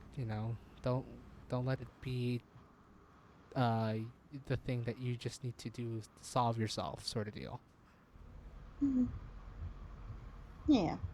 And like I guess too, like if you're gonna enter that kind of like helping relationship in a sense or whatever, Mm-hmm. tell the person that's helping you how you work. Um, like Oh yeah, just yeah, say yeah, like, yeah. I mean, lucky for this derp, he didn't need to do that this time because we've been friends for fucking like 7 years. Yeah. Um, Actually, though. luckily he didn't have to do it. But let's say like you think you know a friend that would be great to help you through something right now. Mm-hmm. Like just say like, hey, I think you'd be a really great person to help me with like I don't know like helping me. I can't think of an example right Move now. actually Move. would be a good, There we yeah. go. Perfect. Because I think like you've done it recently, and you seem to kind of do it with little to no perceived distress. I guess would be a good way to throw that. Because oh man, I talk all game, but there's plenty of stress Right. to be had when moving. But yeah, I think you'd be great. But I just want to let you know that like my brain sucks, and if you give me too many things to do in a day, I may not react well. Like Mm-hmm. just give them like a heads up saying that like this is overwhelming for me and I don't think I'll be able to handle it well Mm-hmm. if you maybe dictate it too much of what I should be doing. Right. Maybe And just give me a couple things to focus on and I think that'll help me out. Like just right. be honest because the last thing you need to do is have a friendship end because you asked for help. They didn't help you Right. in the way they wanted you to help because you didn't tell them how you wanted to help them to help you Right. and it all blew up. Yeah, and like it's like it will also come to the point where you just know your limits because not everyone will know it, obviously. Even if you've been friends with them for many years. I mean, at that point, you know, it's still a wash. Like either whether you know, Yeah. like whether you know that like actually that is your limit or not. Because there'll be I times where mean, it's like, oh shit, I am feeling more stressed than usual for whatever reason because it yeah. could be a new thing and you just don't expect it. Yeah. I mean, there's times where I gave him a break because I was like, "Oh boy, things are coming up quick and fast for this derp. I'm gonna like not remind him of things, and I'm just gonna go to bed instead of like trying to stay awake until like a decent time to text you instead of like text you at like 7 a.m. your time." uh, yeah, there's days where I'm like, you know what? He had a big win today, or like yesterday, or whatever. Days are weird. Mhm. He had a big win. I'm not gonna fucking. He can do his life today. Whatever. Good He night. could do what he need to do, yeah, sort of deal. Yeah. Um, but then there's times where I'm like, I'm gonna step in for a moment here and be like, ahem. Pretty Oh, that's so much. pretty. I know, right? Oh my This god. actually looks so good. I think this is like this part is like I think it goes for like bridge and tunnel. There's like a it's a very fancy bridge that crosses between Denmark and Sweden, I think. Ah, Yeah. Because I think shortly thereafter it just goes straight down to a tunnel. Because bridges boats. Hey, I was right. bolts. Boats. Yes. Biggie biggie boats. But yeah, like So, sometimes that's just our advice. Like have that honest chat basically with your friend. mhm. Be like, hey, this is a little much right now. I appreciate the help. Maybe phrase Mhm. it that way. Don't necessarily pull a Daryl and like ignore me, Hi. or just be like no. You might want to phrase it like thank you for the help. I appreciate it, but I think today is a no go. No go for today. Yeah, hi. I am like that at times. We're just like, no.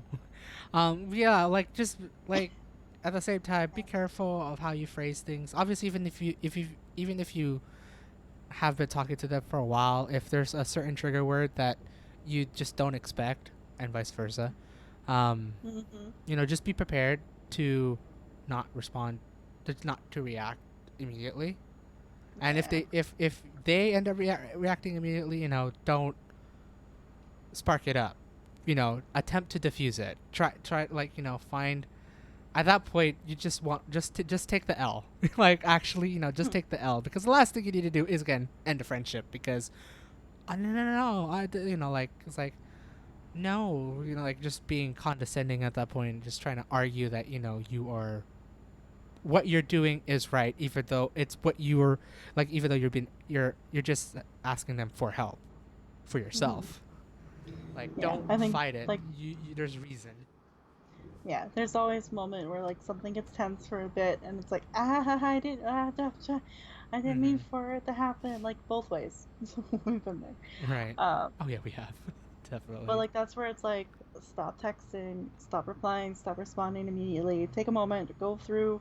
I'm bad for this. I'll go back and read through the conversation and be like, where did What we get to happened? this point? How did we get to this point? Honestly, Oh I'm the no. same too. It's like what the hell did we just talk about that ended up triggering one or both of us? Yeah. And then it's that moment where you like go through it, you read it, you take a deep breath, go get some water. That's my trick. I go get a glass of water, Uh-huh. and it's like, okay, here we go, honest time, honest chat. Let's send this little blurb and wait patiently, and hopefully nothing bad happens. Right. And then when in doubt, if the little blurb does not work, find a time to talk with them, one on Yeah, one on a voice call, or yeah, just to personally, kind of be like, physically. let's just revisit that moment that we had via text. Like let's revisit that. Let's break it down. Are Right. we okay? Like yeah, like at that point, yeah, you just need to actually hear them out. Don't hear them out by text. That ain't gonna work. We've done it many a times, and it doesn't fly. Mm-hmm. Like a very handful, it does, but for the most part, it doesn't. So, like if you're struggling out there, just trying to figure out what direction you need to do, again, if you could do it yourself, take it easy first. First, take it easy. See what set your small goals as pointed out. And if for one reason that you just get easily overwhelmed, even with the small goals, maybe you want to seek out that additional help, whether it be a friend, whether it be a family member, whoever, and then see if they could be your supporter or someone that could give you decent advice. And if they do, awesome. Hopefully you work out in the end. Hopefully it works out in the end for both of you. If not, careful, kindly decline what you've been going through. Be honest, and then hopefully you'll be able to find another one. There is someone out there that is willing to help you out to get you through life, no matter what. There can't there I would gladly say that there is almost never a time that no one will be there to help you out. Mm-hmm. There's always someone there. Um, we actually Yeah. got to deep talk there. Yeah. uh, Conflict management by Spam and Dragon. There we go. Uh, Maybe we should work on management skills in general. We'd be damn good managers at this point. right? That's actually a very funny point. Guess my Oh, mom's my mom sent me a job posting like last night uh-huh. to be a manager at TELUS. Oh my god, that'd be so funny, but it'd be so great at the Be same time. so awful. I know fuck all about technology. Me being a manager of a place that runs internet connections and phones and no. If you could defuse a bomb, like defuse a situation, even if fuck all about technology, I think that's all we need. Yeah, I don't. I was also like, Mom, isn't it like true that like our like last name Wallace? Like, don't you have bad credit with TELUS? How the fuck am I gonna get a job with those? Um, Wow. I yeah. hope it Um, doesn't go be like that. That'd be weird. But yeah, but but like I again, kept thinking about this like throughout my shift last night. I'm just like, it would work. Like, sure, I'd have like the management team skills and like the personal mm-hmm. skills to do it, but you would have to do a lot of coaching for me. I Honestly, would yeah. be like constantly messaging you about shit, probably all the time, because like I am so bad at technology, Aw. so bad at it. I'm getting better. I know You are. I'm getting there, but I. enough to run a whole tech related company? Nah, I mean, nah. I've taught you how to use your laptop inside out, really, in more ways than one. Like you could at least do some basic troubleshooting. Actually, now I think about it, Yes. Yeah. Yes. definitely a lot more than what many others could do. But at the same time, like trying to be a generalist of just trouble, like just learning the technology and stuff, while managing people. Yeah, Yeah, and especially be like with fun. a team that expects you to know it, so when they come to you for problems, you need to know it to solve the Right. problems. No. You'll know the people skills, not the tech skills. Like, I understand that that's very frustrating for you. Absolutely, I get where you're coming from. I can't solve it immediately right at this moment, but I'll get back to you. And then I'd have to go to my office and be like, type, type, type, type, type, type, type, type, type. What the fuck do I Go do? research. Honestly. And then it would inevitably lead to a text message to you going, "Hi, my person has a problem with this. I don't know the proper Google words to search a solution. Help." God, it'd be fun. I mean, granted, I feel like it is a thing, though, unfortunately, and maybe fortunately, that many of the things in terms of like, this is how I see it.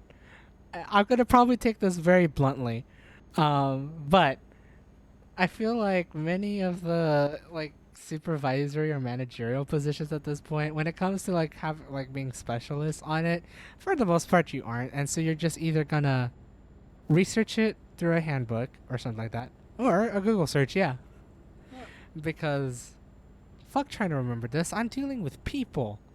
But trying to be a subject matters expert at the same time, yeah, I know it's hard. I know, it's highly recommended, but still, Mhm. fuck that. I'm gonna definitely research what I need to figure out how to fuck to solve this problem. Yeah. That's one thing that was. I still can't believe this was a policy at the one school I taught at, where like you're not allowed to tell them that you don't know something. Like it's such a bullshit policy because like we're human. How are we supposed to know the world's intelligence? Like actually, like you'd have to be a SME of everything, which yeah, I know it's a generalist, but it just sounds better saying you're a SME of everything, which doesn't make sense. It Yeah. doesn't. No. But yeah, no, that doesn't make sense at all. Because yeah, what if you were put on the spot saying that, like, yeah, I definitely would know that. Like, I definitely know everything, and then they ask you a question and be like, oh, what do you do? You're already in an awkward position, and you can't say no or excuse me. Yeah. Like a clear example is being forced to teach French even though not knowing French. Your kids ask you a question like, "Miss, how do I say this in French?" And you're just like, "That's a very good question. One moment. I think I have like a worksheet on that later that we are gonna do." She's Daryl. Watching Truck and Talk is distracting. So I didn't know it was first gonna merge, and second, it's gonna go down to this small two-lane road and be like, wait, what's going on? Oh shit, I gotta slow down. All right, hold on, let me do this shit. Yeah. Um. um. Yeah, and you'd have to come up with those tactics because you weren't just saying you weren't allowed to be like, "I don't know the answer to that, but I'll look it up and give it to you at the end of class." Mm-hmm. Okay? You weren't allowed to do it. Right. Like, 1 second, I think we're actually be doing a unit on that. I will. One moment, let me grab that sheet because I want to make sure I'm right, kind of thing. Like you had to like Mm-hmm. rephrase it that way, which is just such a big lie, and my kids Yeah. saw through that easily. So. Right. Like at that point, it's like, you can't hide that, especially nowadays. It's like not a Mhm. lot. Kids are not that dense anymore, unless if you are working with those sort of kids. They'll know the lies that are said, Mhm. Mhm. which is both fortunate and unfortunate if you think about it in a very high retrospect. Yeah, yeah. So it's funny, but yeah, I don't think I'd be a great manager at a tech place, No, internet provider company. honestly, it'd be interesting if you do become like a supervisor or a manager for where you're working at right now. Oh God, no. Because we're supposed to remain unbiased. Like the supervisors, managers are supposed to remain unbiased to union issues and company things. They have Oh, to I reflect the see. company ideals, and I would not be able to. Right. Okay. No. No. I see what you mean now. That makes sense. No, that makes sense. Like Meg has Especially all been pretty much like pro company at this point instead of union, right and it's frustrating. because of the unbiased nature of things. Yeah, like she's refusing to still listen to my availability, which is so dumb. On Sunday night when I go back to work, I have to leave a note on her desk going, "I thought, could you please look at the Monday the 15th schedule for me? I do not think it fits the notes you left in my availability." And make her change it. Please and thank you. I'm thinking, Yeah. Yeah. Okay. That makes sense. Yeah. That, like If it's something you I can't absolutely mask. refuse to be a manager or supervisor for this company. England! I like how that's just a sign that says England. That's cool. Actually. England! Reminds me of Monty Python. My home, England. Oh fuck. Of course, if you haven't watched Monty Python, you have no idea what I'm talking about. But key peak humor there. Unfortunately, I haven't. Exactly. There's no laughter. Dang. It's crickets, but that's fine. There's It's someone like out just, there that YouTube I world that'll went with get the me. nod. I went with the nod. It's like, yeah, I understand it. No, I don't. um, yeah. Uh, yeah. So no, can't. I would be a manager at other places though, but not Just not tech there. related and not this goddamn company. Right. Boop. There we go. It's like, why am I not moving? Parking brake, Daryl. Ah, look at that Where the lovely fuck do I rain. turn? You are definitely in England.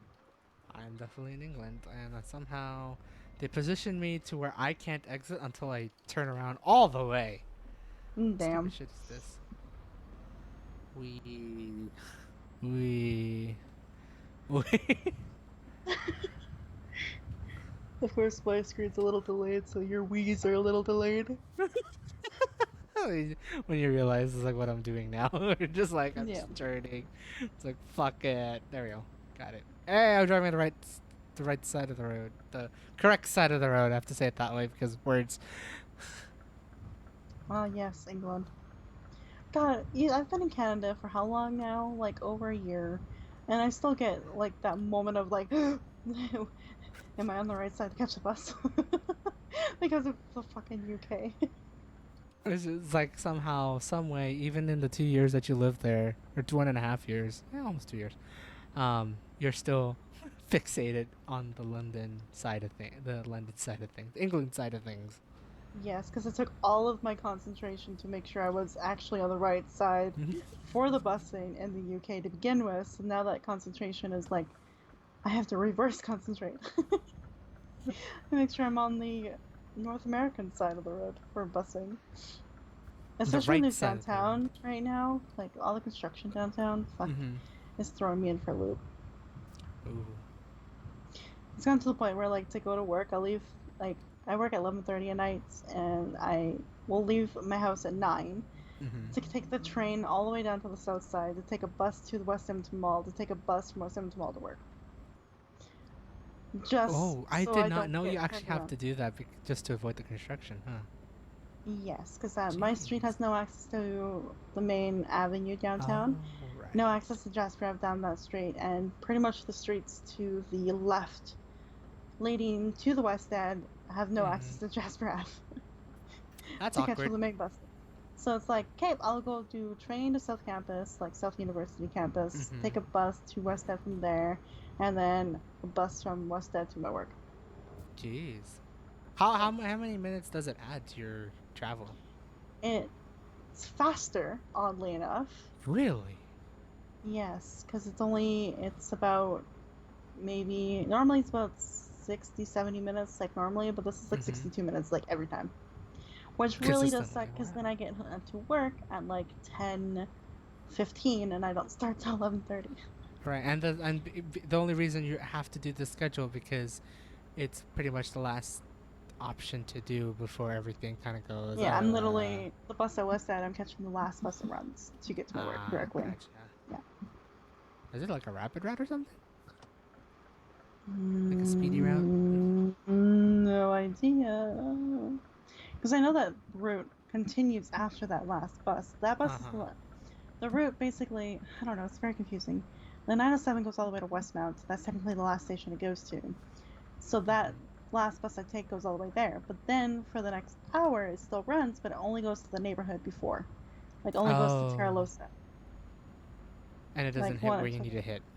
Yeah, it doesn't hit a station. It does hit where it needs to hit, but it's a 10-minute walk to work.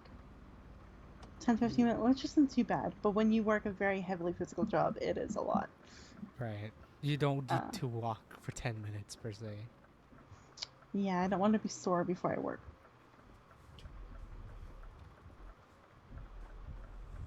come on, let's go. There we go. I almost hit the car, but apparently I didn't. So which is like hella crazy. It'd be like, I just skidded my way to not death there. Mhm. Um. Yeah. So it's either like, and then if I go my normal routes, I'd have to go down to, like, kind of do like a big rectangle kind of idea to get to Jasper and do the Right. bus route that way. Even then, the last bus that I would take to get near my work would lead to a 15 to 20-minute walk. Oh. Yeah. Ew. Yeah. Ew. So it's either like get to work an hour early and, like, rest up and prepare mentally for your shift, or get there like kind of on time but already sweaty and sore. And then you have to work. And then you have to work the full shift. Yeah, that doesn't sound that pleasant. I know. Yeah. I don't mind the hour before work. I get a lot of reading done. Hey, at least you're relaxing, right? It's like at that point, it's like relaxing right before work, which is honestly what I need after an hour of commuting. Mhm. Mhm. Mhm. God, I Mhm. can't wait to. Well, it's gonna be interesting for this one because where I am living in SF, I am about a very active. Like you have to be really up and active to do it. But a 15-20 minute walk to the station where the shuttle starts for once I start working in the office, or I would have to take two buses, which will take me about at the minimum 10 minutes. But knowing how uni works in SF, either it's gonna be very frequent or where the fuck is my bus? Um, so at that Mhm. point it'll be like close to again 20 minutes. It's gonna be interesting because it's like I'm technically very like really not far from work at all. Hello, car. Come on, come on, come on, come on, come on, come on, come on, come on, come on, come on. So it's like I'm at least I'm not commuting heavily, but at the same time I feel like it's still gonna take me about half an hour to get to where I need to go, even though I think it's about a 10-minute drive. Because public transport and transferring to things, which I wonder how long do you think it takes by car to get to your work from where you live? It's like 15 minutes. Yeah, so it is about like a factor of 3 or 4 with public transport. Car, hello, thank you. Hello, fucking Volvos. Anyways, God, God damn it. Tomorrow's Toastmasters meeting is becoming very stressful and I don't like it. oh, Sorry. People are emailing me at this time of night saying they're not going to make it. So oh, jeez, at the very last minute sort of deal. it's a tight squeeze to make my meeting work tomorrow.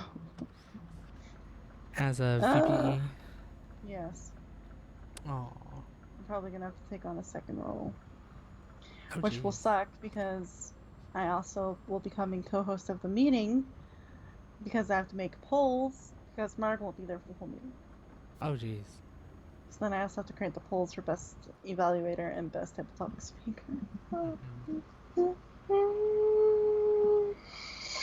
So how have you been? Even though we've kind of gotten the gist of it in ways.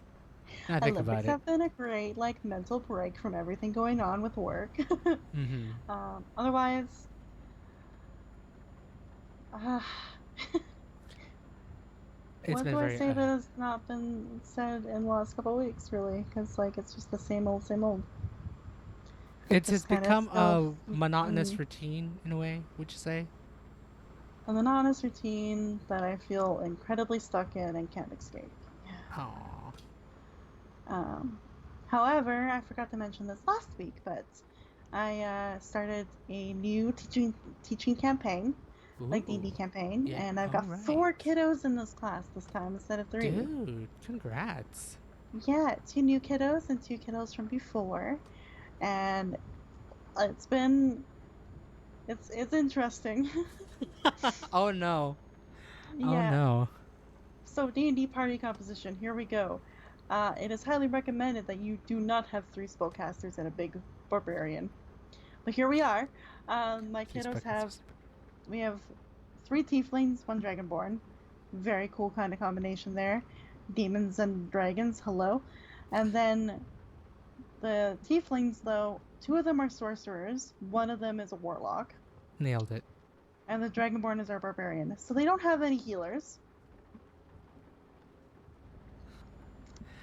Now, how hard is it to create a campaign without a healing team? Let's Both. just Oh, say I have to be very careful in how I balance my encounters, or else they will be very dead. because obviously you're doing this as a class for them rather than having it for fun per Right. se. Like if it was my friends, I'd be like, oh, this is gonna be great. I'm gonna Yeah, kill we you could all. kill many. We're gonna kill a bunch of characters right there and then because you guys fucking suck. Yeah, you Well, guys not really did though, not but coordinate very well.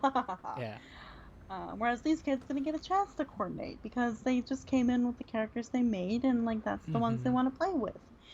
And it's very fair. And plus, I want to use this as an opportunity to do maybe a little bit more role playing in this campaign instead of fighting now Mm-hmm. instead. But these characters are evilly aligned or chaotically aligned Oh no, that can spur on a fight very easily anytime. because 2 of them want to murder everyone and 1 wants to hurt them enough to get information out of them. And Wow. then there's the barbarian, who is actually becoming more like a druid every day. And like kind-hearted, like I don't want to fight all these people. Like I'm gonna start getting angry, but my anger is gonna be towards my party and not like the enemy. That's funny. Yes, so it's gonna be chaos, and I feel really bad because where we left off with tonight is in a Ooh. combat that the barbarian wanted nothing to be a part of, and so I need Oh. to figure out like what to do because she got pretty bored in the session tonight. Because Oh. like she's like when it came to her turn in the initiative, she's like I don't want to do anything. Like I wanted them to be my friends. I didn't want to hurt them, and I was like okay, Right. okay, okay. So I'm gonna actually work on something special for her next week, and then just kind of like have a conversation after the fight with the kids, going, all right.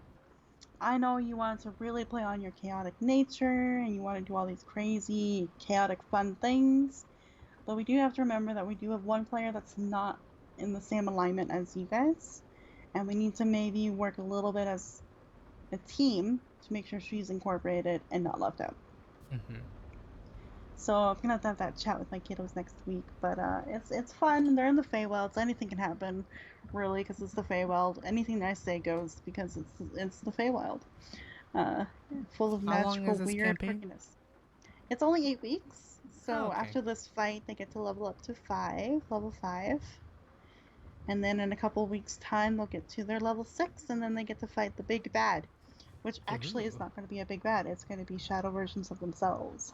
Oh. Fighting themselves. That'd be interesting. Yep, so I'm going to be asking them for their character sheets next week, so I can start planning the big, big bad.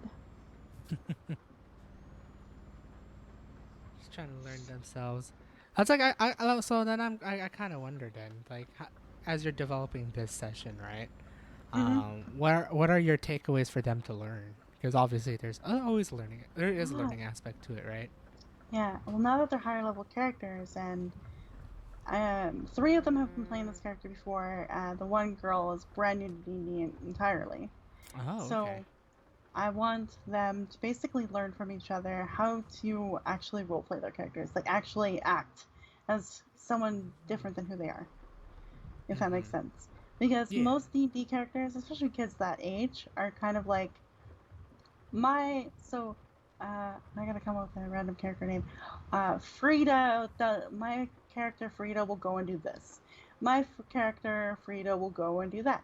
My Frida Right. character will attack this, and I want them to get away from that habit. So this campaign is all about trying to go into the first person view, but also stating that it's your character doing it, not them themselves doing it. Mm-hmm. And so I've been modeling the example of saying like you could do phrases like um, myself as Frida will open her mouth and say, I am tired of this conflict. I'm tired of this fighting. I'm going to cast a spell.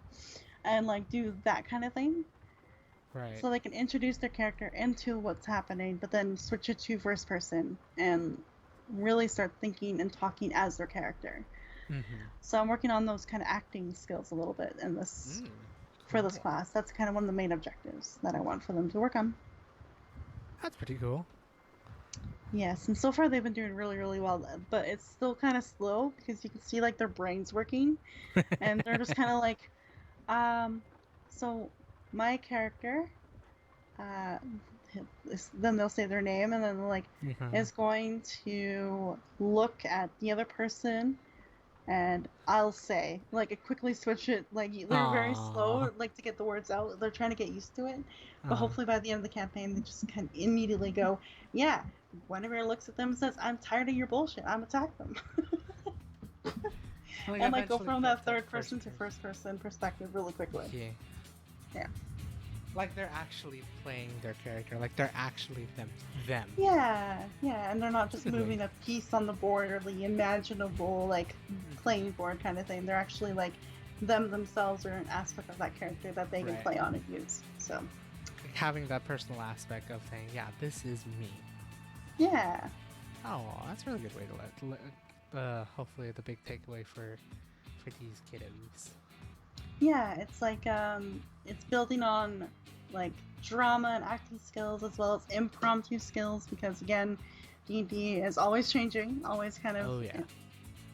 going from one direction to the next, and they have to Mm-hmm. kind of do that quick thinking and like how they would adjust their characters, what their characters would do versus what they in real life would do.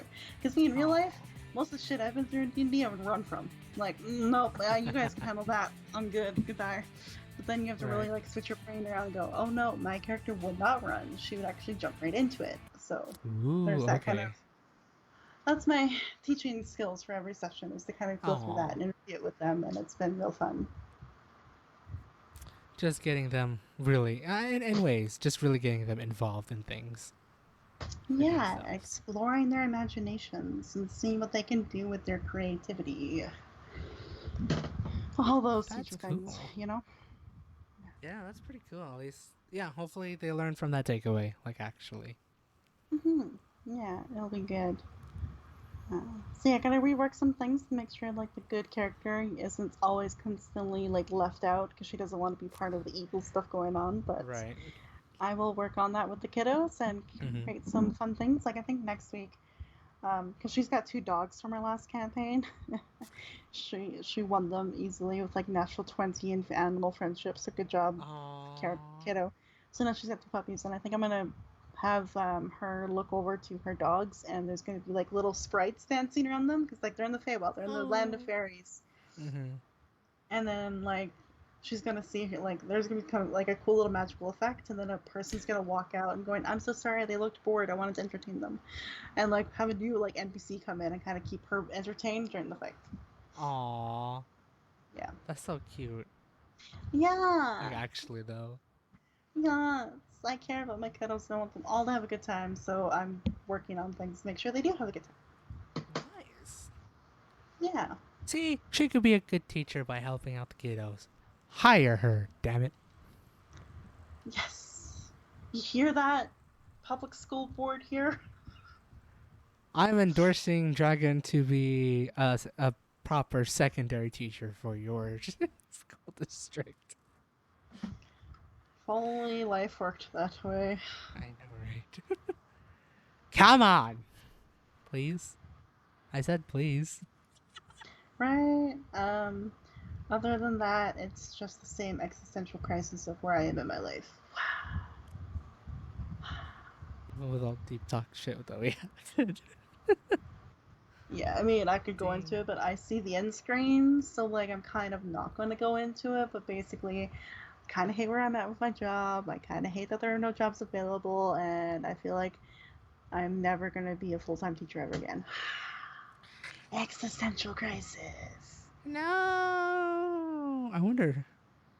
Come on, guys. Comment down below, especially if you're in the either in like I guess it's Edmonton or Alberta area, as like a greater Alberta area. Or hell, anywhere in Canada. See if you could land her something that will make it easier for her to transition into. I really mean it by that, like, cause there's things that I don't know if we could fully achieve, but if you can give her a way, a direction, a full direction that way, that would be amazing. Comment down below or DM her on Twitter. Yes. Speaking of which, my shit. I Oh shared that shit. in the chat. That's her shit. Wait, pointed the wrong way. That's her shit. All the links uh, lead stuck this, anyways. yeah, doing some self promo here. YouTube channel. I'm up to 3 videos a week. It's been a real Nice. good time. I love To the Moon. I've started that up as a game because it's just so precious and emotionally amazing. Then podcasts. I'm going through interview series right now. I've interviewed Lourdes, I've interviewed Trumpler. This video this week might be a little one-off because the person I'm interviewing is on vacation in another state than he lives in. Yeah, So, I didn't know about that. I saw that. I was like, oh, well, this is gonna be yes. awkward, isn't it? So my next guest, I might have to do a one-off for the podcast episode this week, just to kind of break it up a little bit. Mm-hmm. But then I have one more guest to talk about his streaming experiences, and then I'm moving into the topic of YouTube itself, which I have to be politically correct about because it's a Oh. video of YouTube on YouTube. So I'm gonna have to be very careful of how I phrase things in that one. That'll be really interesting. Then I'm gonna have some more guests and interviews about YouTube experiences like this derp here and a couple others that I have in mind that I have to reach out to still for YouTube's. Mm-hmm. And then yeah, the podcast is great. Then I on Saturdays I do unique histories. I've been going to historyaction.com for those articles, which are funny and great. Absolutely love them. But I've got some magazines actually that I bought last night that I'm actually going to do a cool. magazine article reaction to some Ooh, things. So going a little it'll bit be old really good. school on that one. And if you think A about it, little bit, yes. One is about a warrior queen in England, because I don't know England, dude. and the other one was something about like these secret tombs that were recovered in Egypt. So Ooh, fancy. Indiana Jones shit, which would be fun. Make that connection, sort of deal.